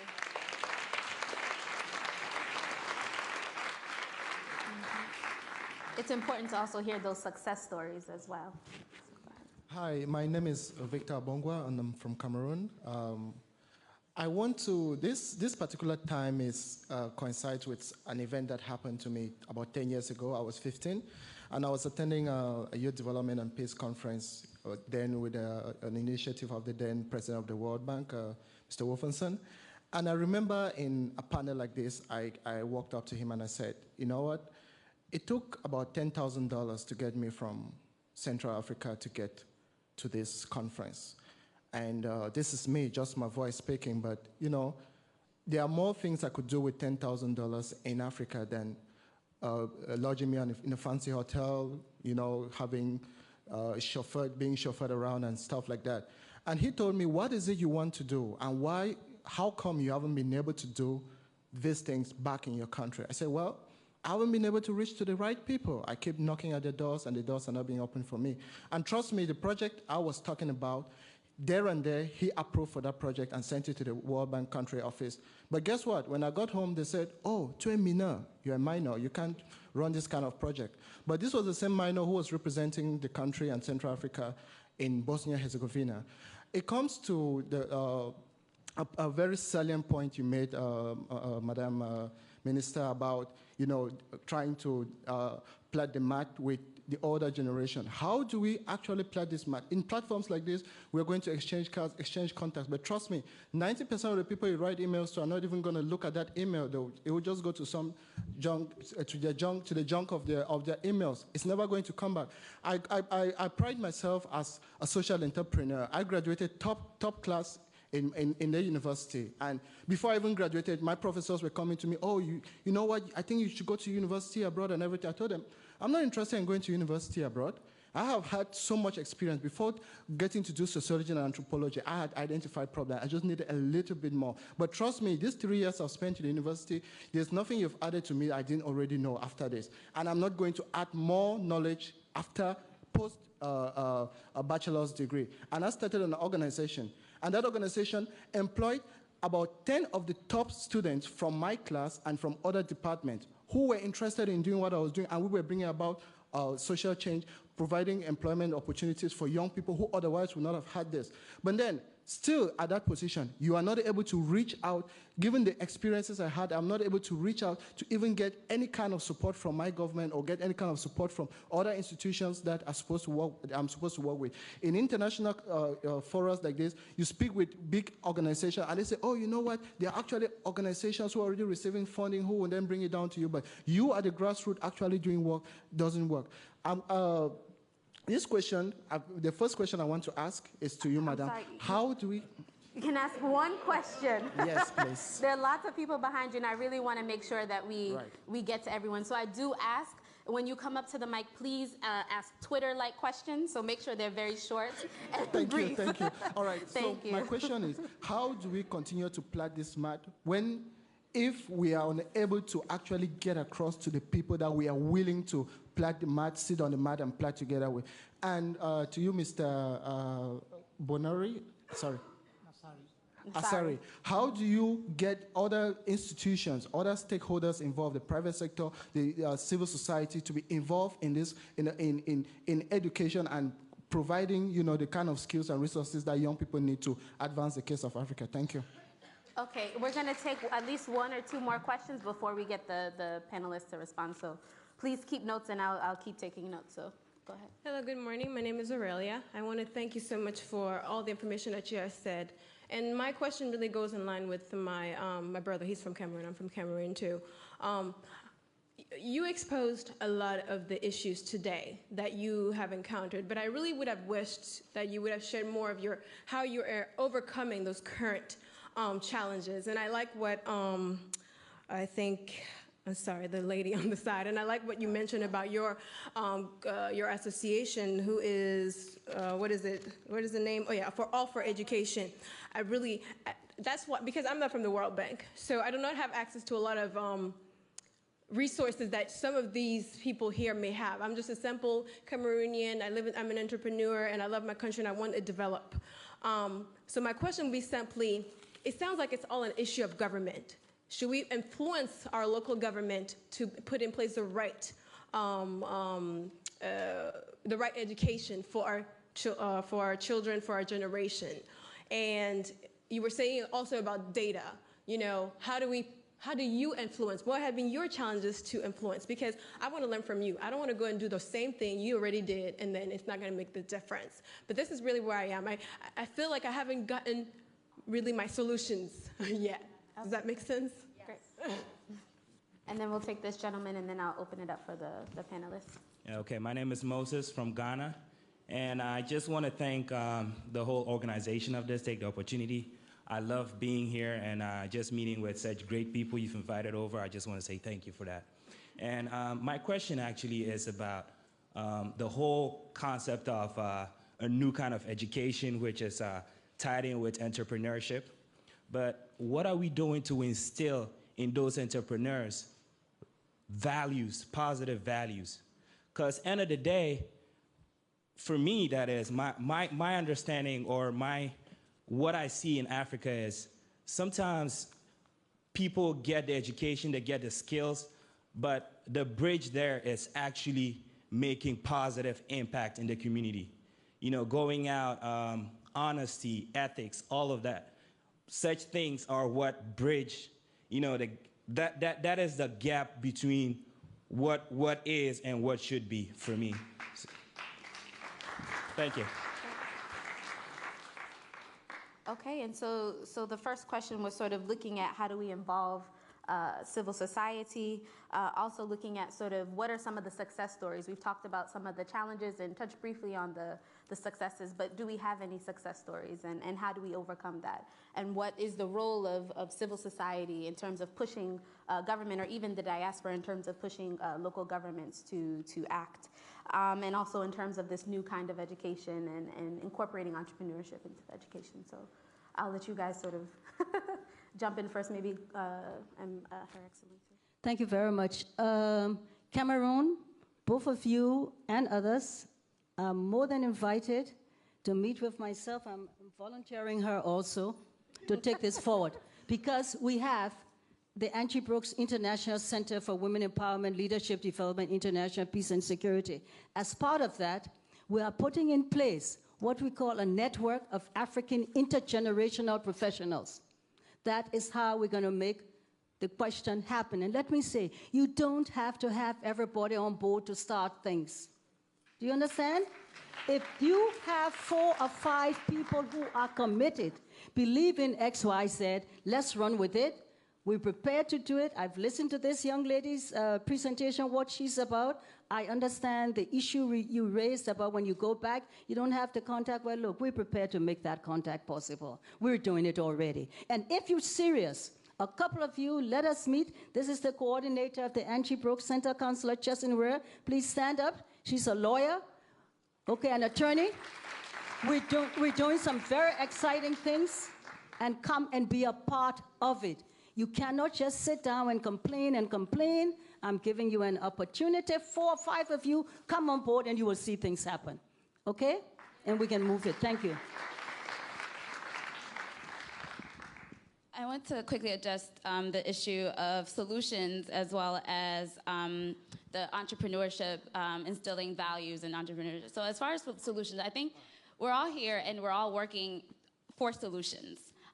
In our own ways, but you are too, and that is the point of this conversation, that with your solutions, whatever you're doing individually, that you can continue thinking about how education fits into that, and how education reforms can get you to the next place, not just you, but the whole environment. And then also, just you said, we mentioned a lot about government. I'm a very big proponent on government, especially when it comes to jobs and education. And the reason is that if I do this on my company alone, if you do this with your company alone, without the support of government, and without government changes and policies that support what we're doing, we're only doing boutique fixes. That is not transformative. It is transformative for the target group and the communities, but when we talk about our nations in Africa and Africa as a whole, for transformative change, policies have to be in place that complement what private sector, what civil society does, and what individuals in education are doing to push the agendas forward. I'll give you, and that translates to what you mentioned about entrepreneurship and how values can be instilled that complement an entrepreneurship ecosystem that's supportive of one another. Entrepreneurship is sometimes, it's interesting that we want it to complement, because a lot of times it translates to competition, that people compete with each other, and yet we don't want that because we want to be supportive. Yet I think, yes, there's a lot to be done with embedding empathy. So I mentioned empathy as a way of teaching empathy at an early age, so that you're creating leaders that are empathetic and creating entrepreneur solutions to the same problems we're talking about today. So social entrepreneurs, that's what you're all about. And government supports that. So I don't want to glamorize entrepreneurship either, because there's so many challenges and risks with being an entrepreneur. And in Africa, when we talked about youth entrepreneurs, there's barriers to access to funds. There's barriers to access to getting bank loans and having collateral. And what does it mean to be an entrepreneur when you have to have a certain level of privilege to thrive and to have a sustainable business? But teaching empathy in the earlier stages in life can help people think in entrepreneurial mindsets, meaning that you don't necessarily have to have a business of your own, but you could be an internal entrepreneur in the government, in a business that is not your own, and in areas where you can create things and solutions within systems that already exist, so that we're not all walking with the mentality that we have to be our own entrepreneurs to be leaders in society.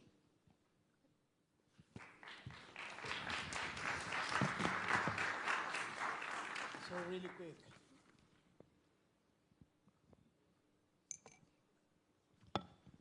It's on. So really quick, how can we get other institutions involved, like civil societies? I strongly think that it's time now for African leaders to start opening up. They need to open up. They need to let full cycle programs into our schools, both primary and secondary schools. They need to start allowing the after-school programs to be taught in primary and secondary schools, because the biggest problem that we have is that, like, most of the African leaders are really, really scared to get, like, civil society involved in education transformation in Africa, and they consider them as threats, as idealists, as people with Eurocentric kind of views. But honestly speaking, we're living in a world that is pretty much like a village. What happens in America right now has an impact in Tanzania. There's no way we can isolate ourselves from the rest of the world. So I think the leaders should start opening up. And honestly, I urge you guys, like, as young Africans, to try and get yourself involved in leadership, in government. You have to push it. It's not easy, because we have these great ideas, but how do you implement them while you're out of the system? So you need to push and make sure you're getting in there, like, at any cost. And that's what I did, and that's why I became a member of parliament, actually the youngest in my country, from the opposition, but it wasn't easy. I've survived an explosion from the police because I'm fighting against the system. But today I'm implementing some changes in my constituents. So honestly speaking, I think it's time for African leaders to open up. And like my friend was complaining yesterday, if you don't push, you aren't going to get in there. My friend from Congo was complaining that they have a minister of youth who's actually 64 years old in Congo. And now they're never going to get out of there if you don't push it. So I'll also, ask you guys from the World Bank, because you get to interact with the African leaders most of the times, like, you need to tell them that it's time for them to open up. Otherwise, what happened in the Arab world will end up happening in the sub-Saharan Africa as well. Okay, can I? Go ahead. Okay, 1 minute comment. Yes. I was moved with the comment from the lady that went to volunteer in Namibia with her suggestion, let's not capitalize on the sad stories. Mm-hmm. Africa has wonderful stories. What we need to do now is to do two things. First, press for changes where change is needed, and build the changes needed. How do we do it? Making best practices visible. The sad stories, unfortunately, are very visible. Everybody likes to victimize themselves and say, well, this happened. How would things change if we tell the best practice, the good stories, and build the change based on the best practices, the good stories? Okay, we'll take these last two questions. Last two questions. And then we have one question from Twitter. All right, my name is Chandarai Mshipe. I'm from Zimbabwe. I'm a student in North Carolina, and I thank you guys for putting this amazing program together. My question stems from what Mama Foreign Minister said about the divide between Africans in the diaspora, Africans who grew up in the USA, or Africans who are now living in the USA, and Africans on the continent. And my question is, because I'm currently a student, I have, as I'm getting my education, I would love to invest in Africa with the skills that I'm obtaining, is what policy changes do you recommend African governments can make to create the infrastructure that would allow Africans in the diaspora to channel these talents of education on the continent? Okay, and the second question? Good morning. My name is Frank Zwabe. I'm a construction company business owner in Cameroon. I grew up in the Washington area. My dad is actually like a retired World Bank employee. And my question to you guys is, quick story. Very, very quick. Very, very quick, yeah. This one time I was actually providing a service for an ex, I would say, American employee, but he's actually from Cameroon, but he just grew up here, went to school, graduated, has a PhD and everything. And back home, he was building a house, and I was responsible for building his house.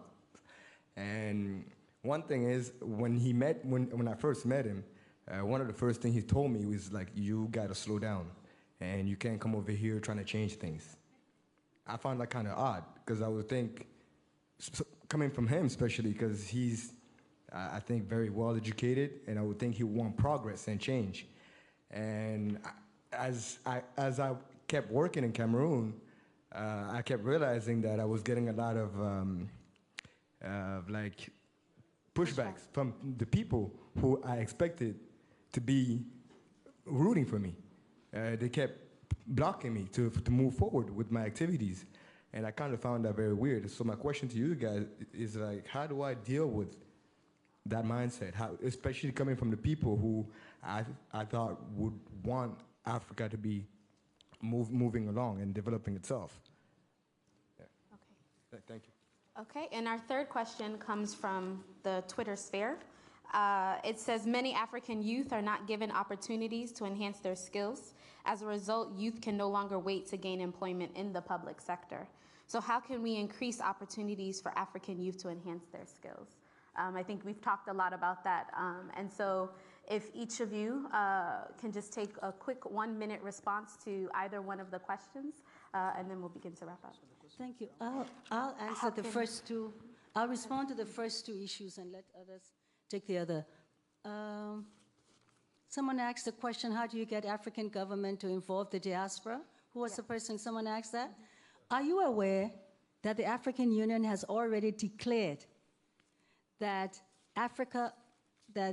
people of African descent and the diaspora are now considered the 6th region of Africa? Are you aware of it?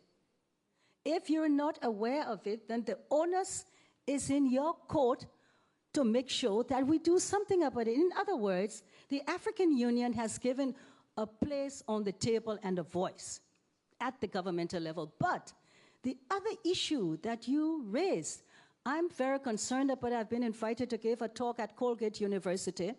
And the African student who invited me, when I saw the letter, she talked about these two different groups of Africans. The ones from the continent and Africans who were born here of recent immigrants. And I said, what is this? She used a terminology I never heard about. Now, the onus is going to be on all of us, all of you. You are the next generation to do something and not have that kind of a divide and gap. Because this is the issue. We are not being strategic as an African people. Get yourself together and let's do something about it. And then someone else about the gentleman who said you went home and tried to help. That mindset is in all of our countries. And that's why we are in trouble on the continent. But what you have to do, you're not the only ones. There are others who's facing the same issue. Link up together, but more than that, link up with some of those who are on the ground and show them what it is you have to offer so you jointly make that change happen that we need to happen, because the mindset is our greatest problem and that is holding us back. But you cannot come from over here and just go back. They will fight you. They fought me too. I can tell you, okay? They fought me and they will fight all of those in government who have a certain perspective, because they say, in Liberia, this is Liberia, don't bring that thing here. They say the same in Cameroon and other places. But the onus is on all of us to bring that thing here, because that is how we're going to position Africa to take its rightful place in the global community, okay?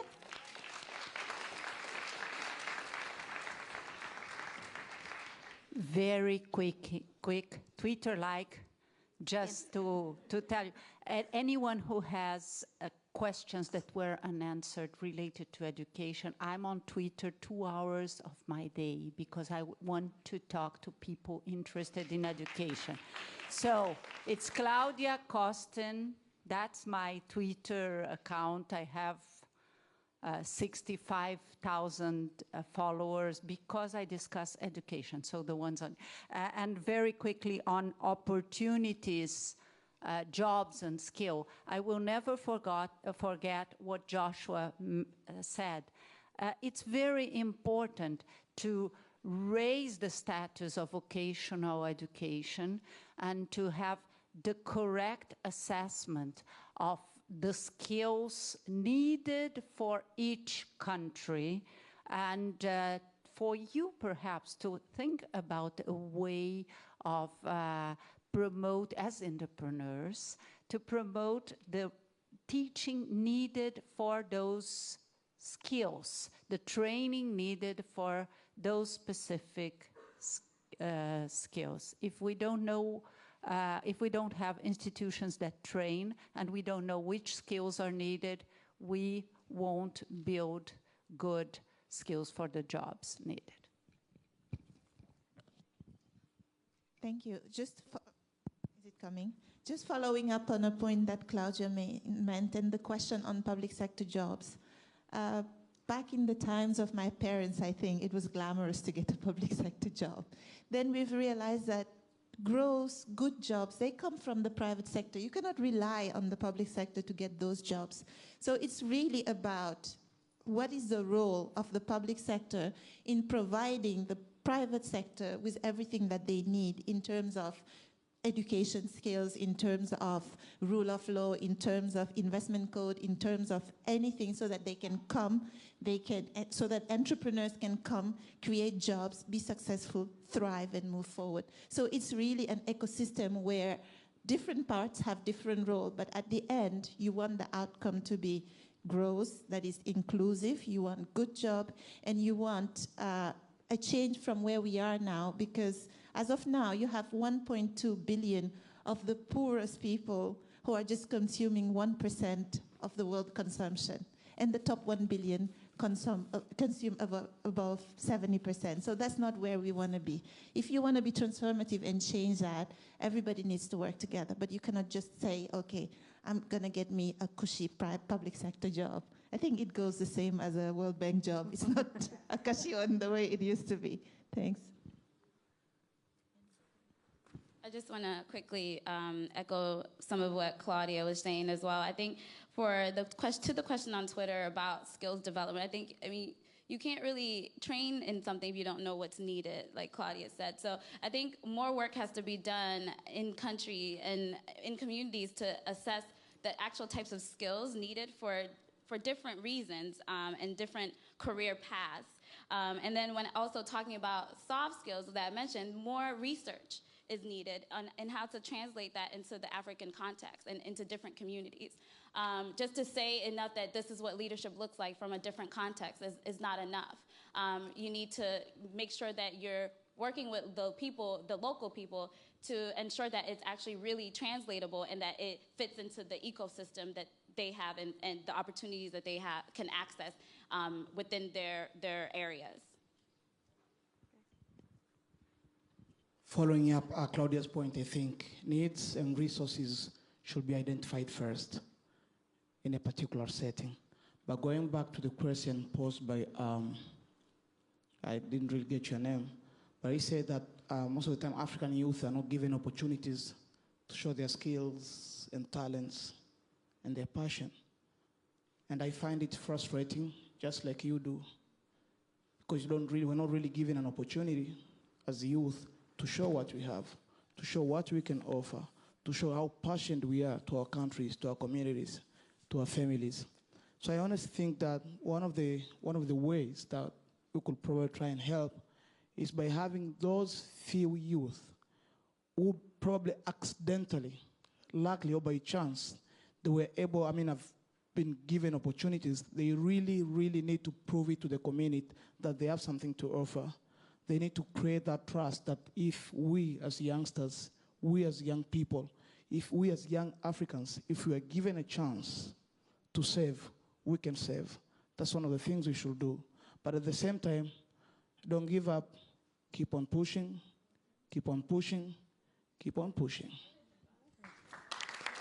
And I think that's a great way to end our panel today. And I want to thank all of you for joining us this morning. Please join me in giving a round of applause to our wonderful panelists. Okay.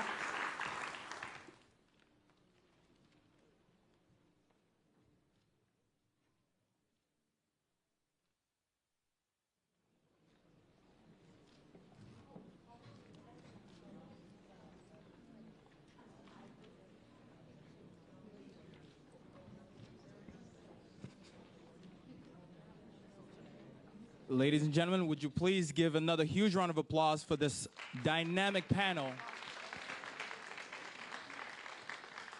And they've definitely assured that this day would kick off in the right way. And we've heard some great insight from various perspectives in this issue that we have on hand. And we're very proud and excited to have heard from these particular panelists.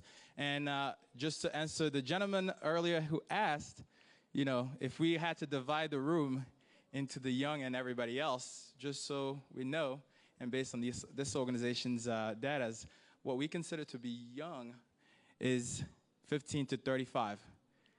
Is that clarify some things for some people, right? And listen, I just want to let you know that the restrooms are outside on your left.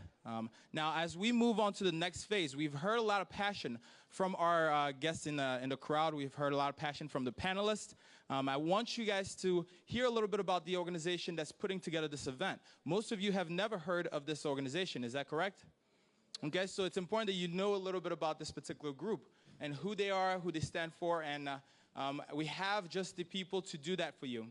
And I'm gonna bring them up and make sure that we do that. I'll give a minute to clear the floor, and we'll bring it up.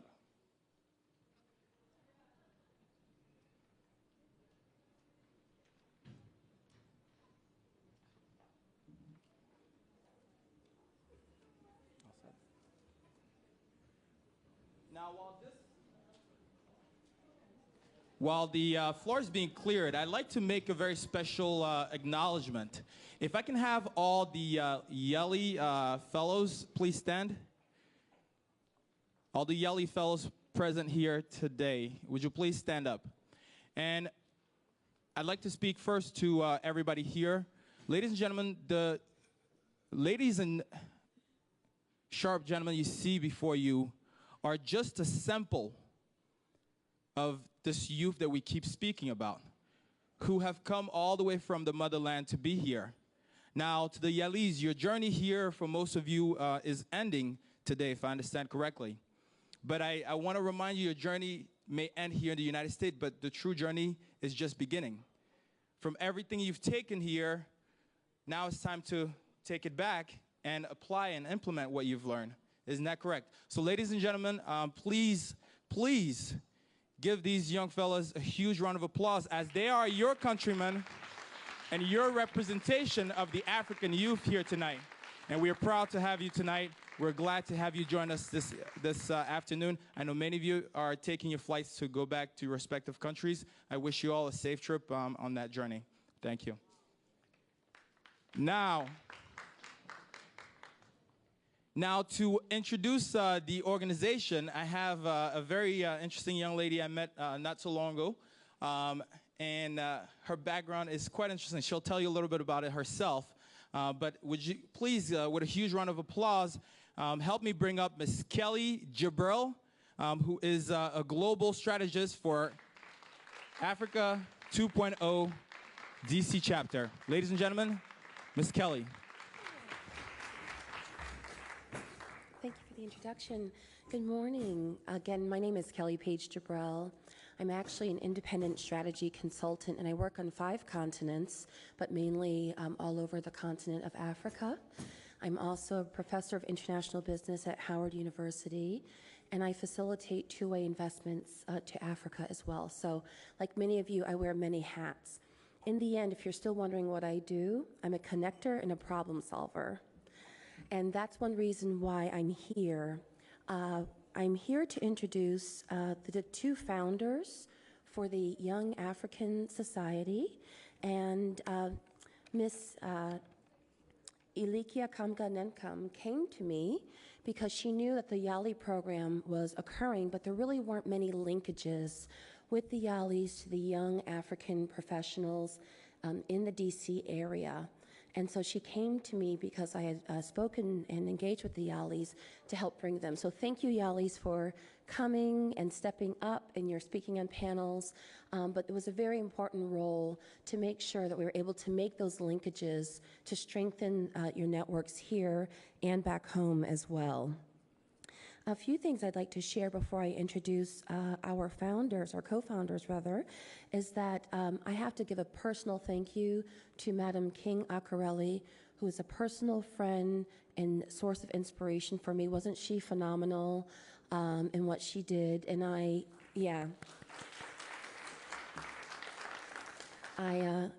spoke to Yvonne and Ilikia, and I insisted that she come because Madam King Akerele has published, she's very modest, so that's why I'm going to say this, and there's a reason why I'm taking some time to say this, but she's working on 4 books on this topic, so she's ahead of the curve, and she is selling her books, and they're really practical frameworks in terms of how to engage youth leadership and how to connect each other and how to really strengthen diaspora, and that's certainly very important for me as an African American. So one of the things I'm also representing is Africa 2.0.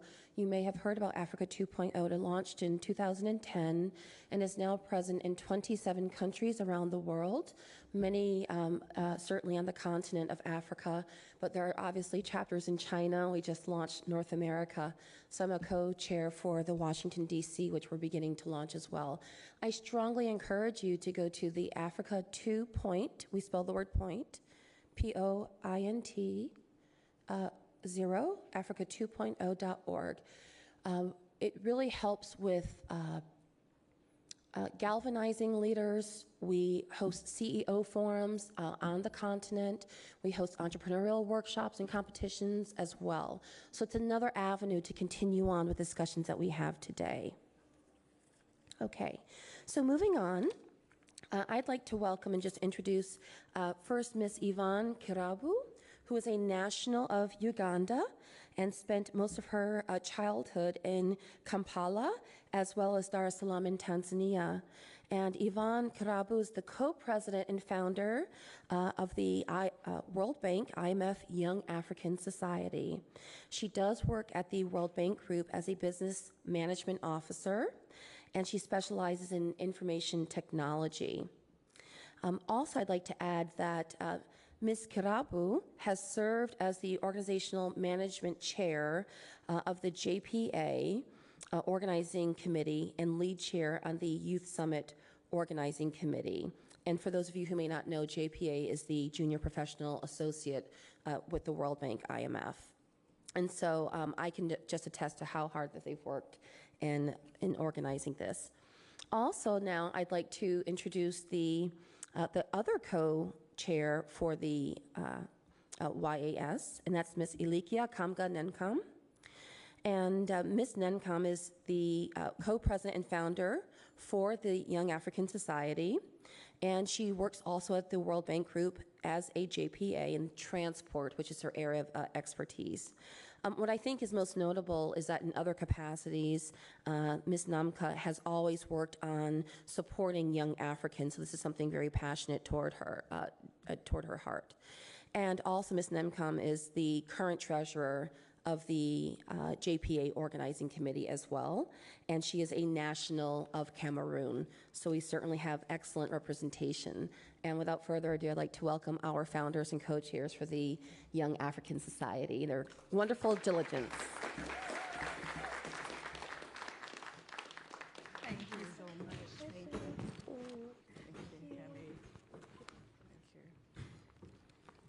Thank you, Kelly, for the wonderful introduction. Thank you, everyone, for your patience. I hope you're having a wonderful day. Indeed.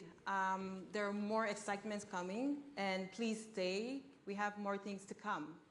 The education panel was very insightful and thought-provoking, especially as Her Excellency Olubanki called us the emerging African young leaders. I think we need to stand, work together, and continue supporting each other to challenge all these issues that are faced by young people on the continent.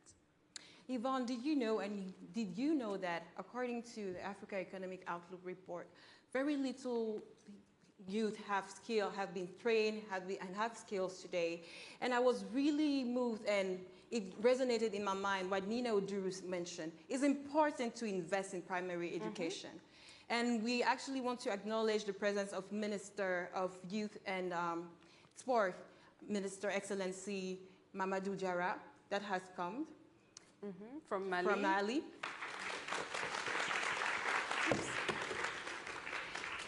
He is a proof how important our African leaders on the continent, our policymakers, are taking the issue of youth. And did you know that, on those that have education on the continent, they exhibit skills irrelevant to the current demand of the labor market, yielding and resulting in millions of youth who are unemployed or underemployed. So this is a big issue. All these are some challenges, and we cannot go into all the challenges. Absolutely. But nevertheless, there is hope. Because recently a report on the Africa Economic Outlook published that in 2025, they projected 125 million jobs that will be put on the market. Wow. So we hope that it does come to pass. Wow, 125 million jobs. Well, let's make sure that we all participate in this. That's how the World Bank Group, IMF, Young African Society comes in. You must have been asking yourself, what is the World Bank, IMF, Young African Society? So the World Bank, IMF, Young African Society is a newly established organization that brings together around the table young Africans, both from IMF and the World Bank, and also Friends of Africa. We come together as passionate, all of us are passionate about Africa and the issues in Africa. And our main vision is actually to engage, empower, and inspire the emerging young leaders on the continent to discuss and tackle the development challenges that face Africa today. And how do we do that? One of the first way we're doing it is this event. We are organizing an annual event, so please watch out for the next events, where we bring around the table all the advocates of youth.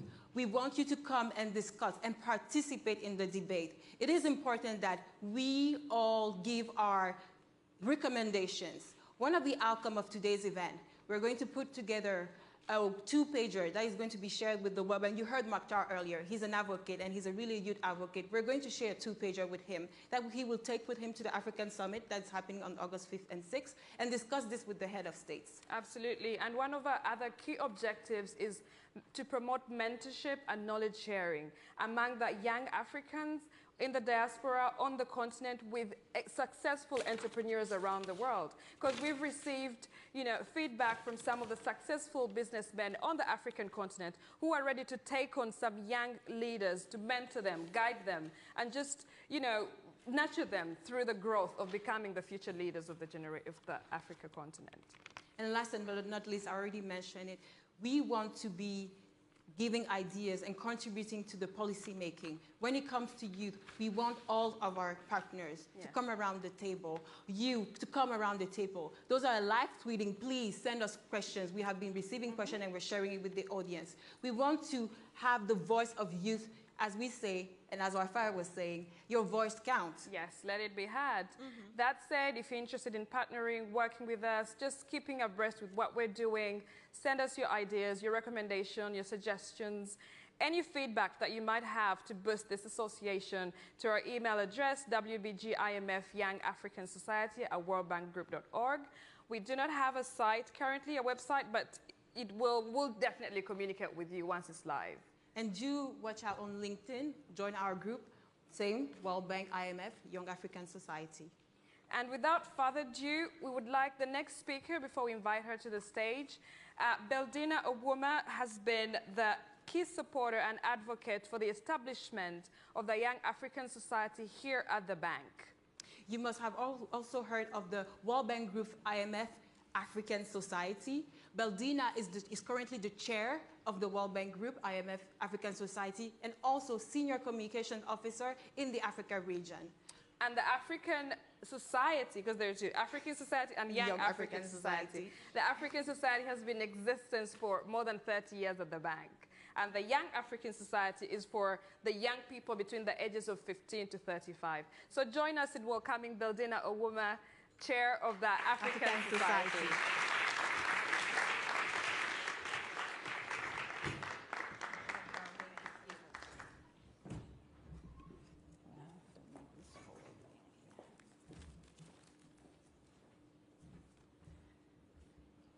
Greetings, everyone. Yvonne and Likia, thank you so very much for putting this together. This is a fabulous event, and the program is rich, and the speakers are great.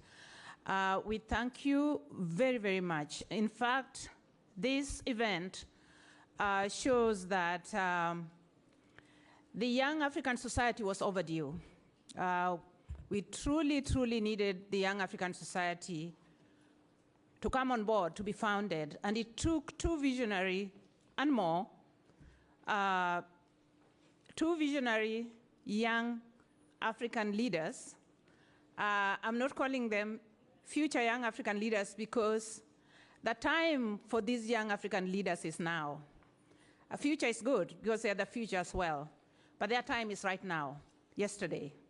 So it took these two young African leaders and their friends and their peers to start the Young African Society, the best thing that has happened in the history of the African society in the last almost 40 years. I would say this is the best thing that has happened. In the 40 years, almost 40 years of existence of the World Bank Group IMF African Society, which is an association of about 1,500 Africans who work for the World Bank and IMF. We have done many, we have had many milestones. We have done business fora, we have made sure we advocated for the Chad-Cameroon pipeline, we have advocated for IDA 11 replenishment. We have done a whole lot of things which I'm not going to count here. But even all those great things that have made a difference in Africa, I would say more and more, once again that this Young African Society, yes, is the best thing that has come up. Why? The reason is that, as somebody mentioned, that, you know, he brought an idea to his country, or, well, he came and talked to Jim Wolfenson, who was the president of the bank then, and then Wolfenson endorsed a project based, or at least on the strength of his flagging that project. And when he went home back in his country, he was told he's a minor, he cannot be part of the project. That mentality is with us. We don't change very much, we Africans. That mentality is still with us, and I saw that in the African society itself, which I lead, by the way, but I saw that, and again, being chair doesn't mean you are the organization. Being chair simply means that you are there to convene, but then people have their own views, and the majority rules. And I'm challenging my own World Bank Group IMF African Society members to take a cue and to understand that we now have the young World Bank, IMF, African Society. This group have their own way of thinking. They obviously did not have space in the kind of organization we have. We still have that organization. It's still very relevant. But there are some of us who are, you would call, quote unquote, the gray men. They could also be the gray women, who are set in their ways. And that did not give room to the young. And 5 years ago, I remember former managing director Ngozi Okonjo-Iweala asking me, I want to meet with the young professionals. Beldina, where are they? I was looking for them because they really were not active members of the society. I looked for them. Eventually, I found them, and I took them to Ngozi. And Ngozi told me, do you know, these are the pipeline. We want promotions in the bank. We want professionals ready to take leadership of the bank. These are the pipeline. And, well, it dawned on me. Somehow, that bulb hadn't lit up on my head that, my goodness, these young people are the now and the future. If they start as young professionals, get the right mentorship, regardless of how they came, they may not have come through the young professional program, but they get the right mentorship from the rest of us, they will turn out to be the next leaders of the bank. But before they are the next leaders of the bank, they are the greatest officers that are implementing what we need, the energy that they have. They can do 9 months of mission in a year, something, trust me, I don't think I want to do. So we are very, very encouraged that the young Africans in the World Bank and IMF have formed this Young African Society. And they're reaching out to other youth as well, or future leaders for that matter. They're reaching out to their fellow future leaders. And this is great because sometimes in the bank here, we live in an echo chamber. We talk to ourselves, we listen to ourselves. We are a big enough population, we can do that. But when we have, first of all, young Africans come into the bank, and IMF, of course, they bring new ideas. And then after they get jaded a bit, you know, they have been in the system for a bit, then the Young African Society is also reaching out to professionals who are outside of the bank and the fund. And then we keep injecting new ideas, and then we are going to be able to implement development practices at the global level. We are going to jump into this. We are going to really jump in, speedily into this millennium and make sure that we are part of the global community. Speaking of the global community, I think when you went to the website, you saw that the main website was for the African Business Forum 2014. We were supposed to organize Africa Business Forum 2014 with this young group here. They were going to run the youth component. We were going to run the rest of the agenda. However, we had to postpone our program because we realized in June that Bloomberg and also the US government was hosting an exactly similar event, inviting the same people, offering the same agenda. So we thought, no, we better just, put our energy behind what the US government is doing, because this is their summit. This is something they want to get the best out of. So we did bow out. But the African Society Business Forum 2014 will now take place in 2015 April with the same agenda. We don't know if the youth component will also be part of it again, but we would love that to be anyway, even if in a smaller way, and we'll discuss that in-house.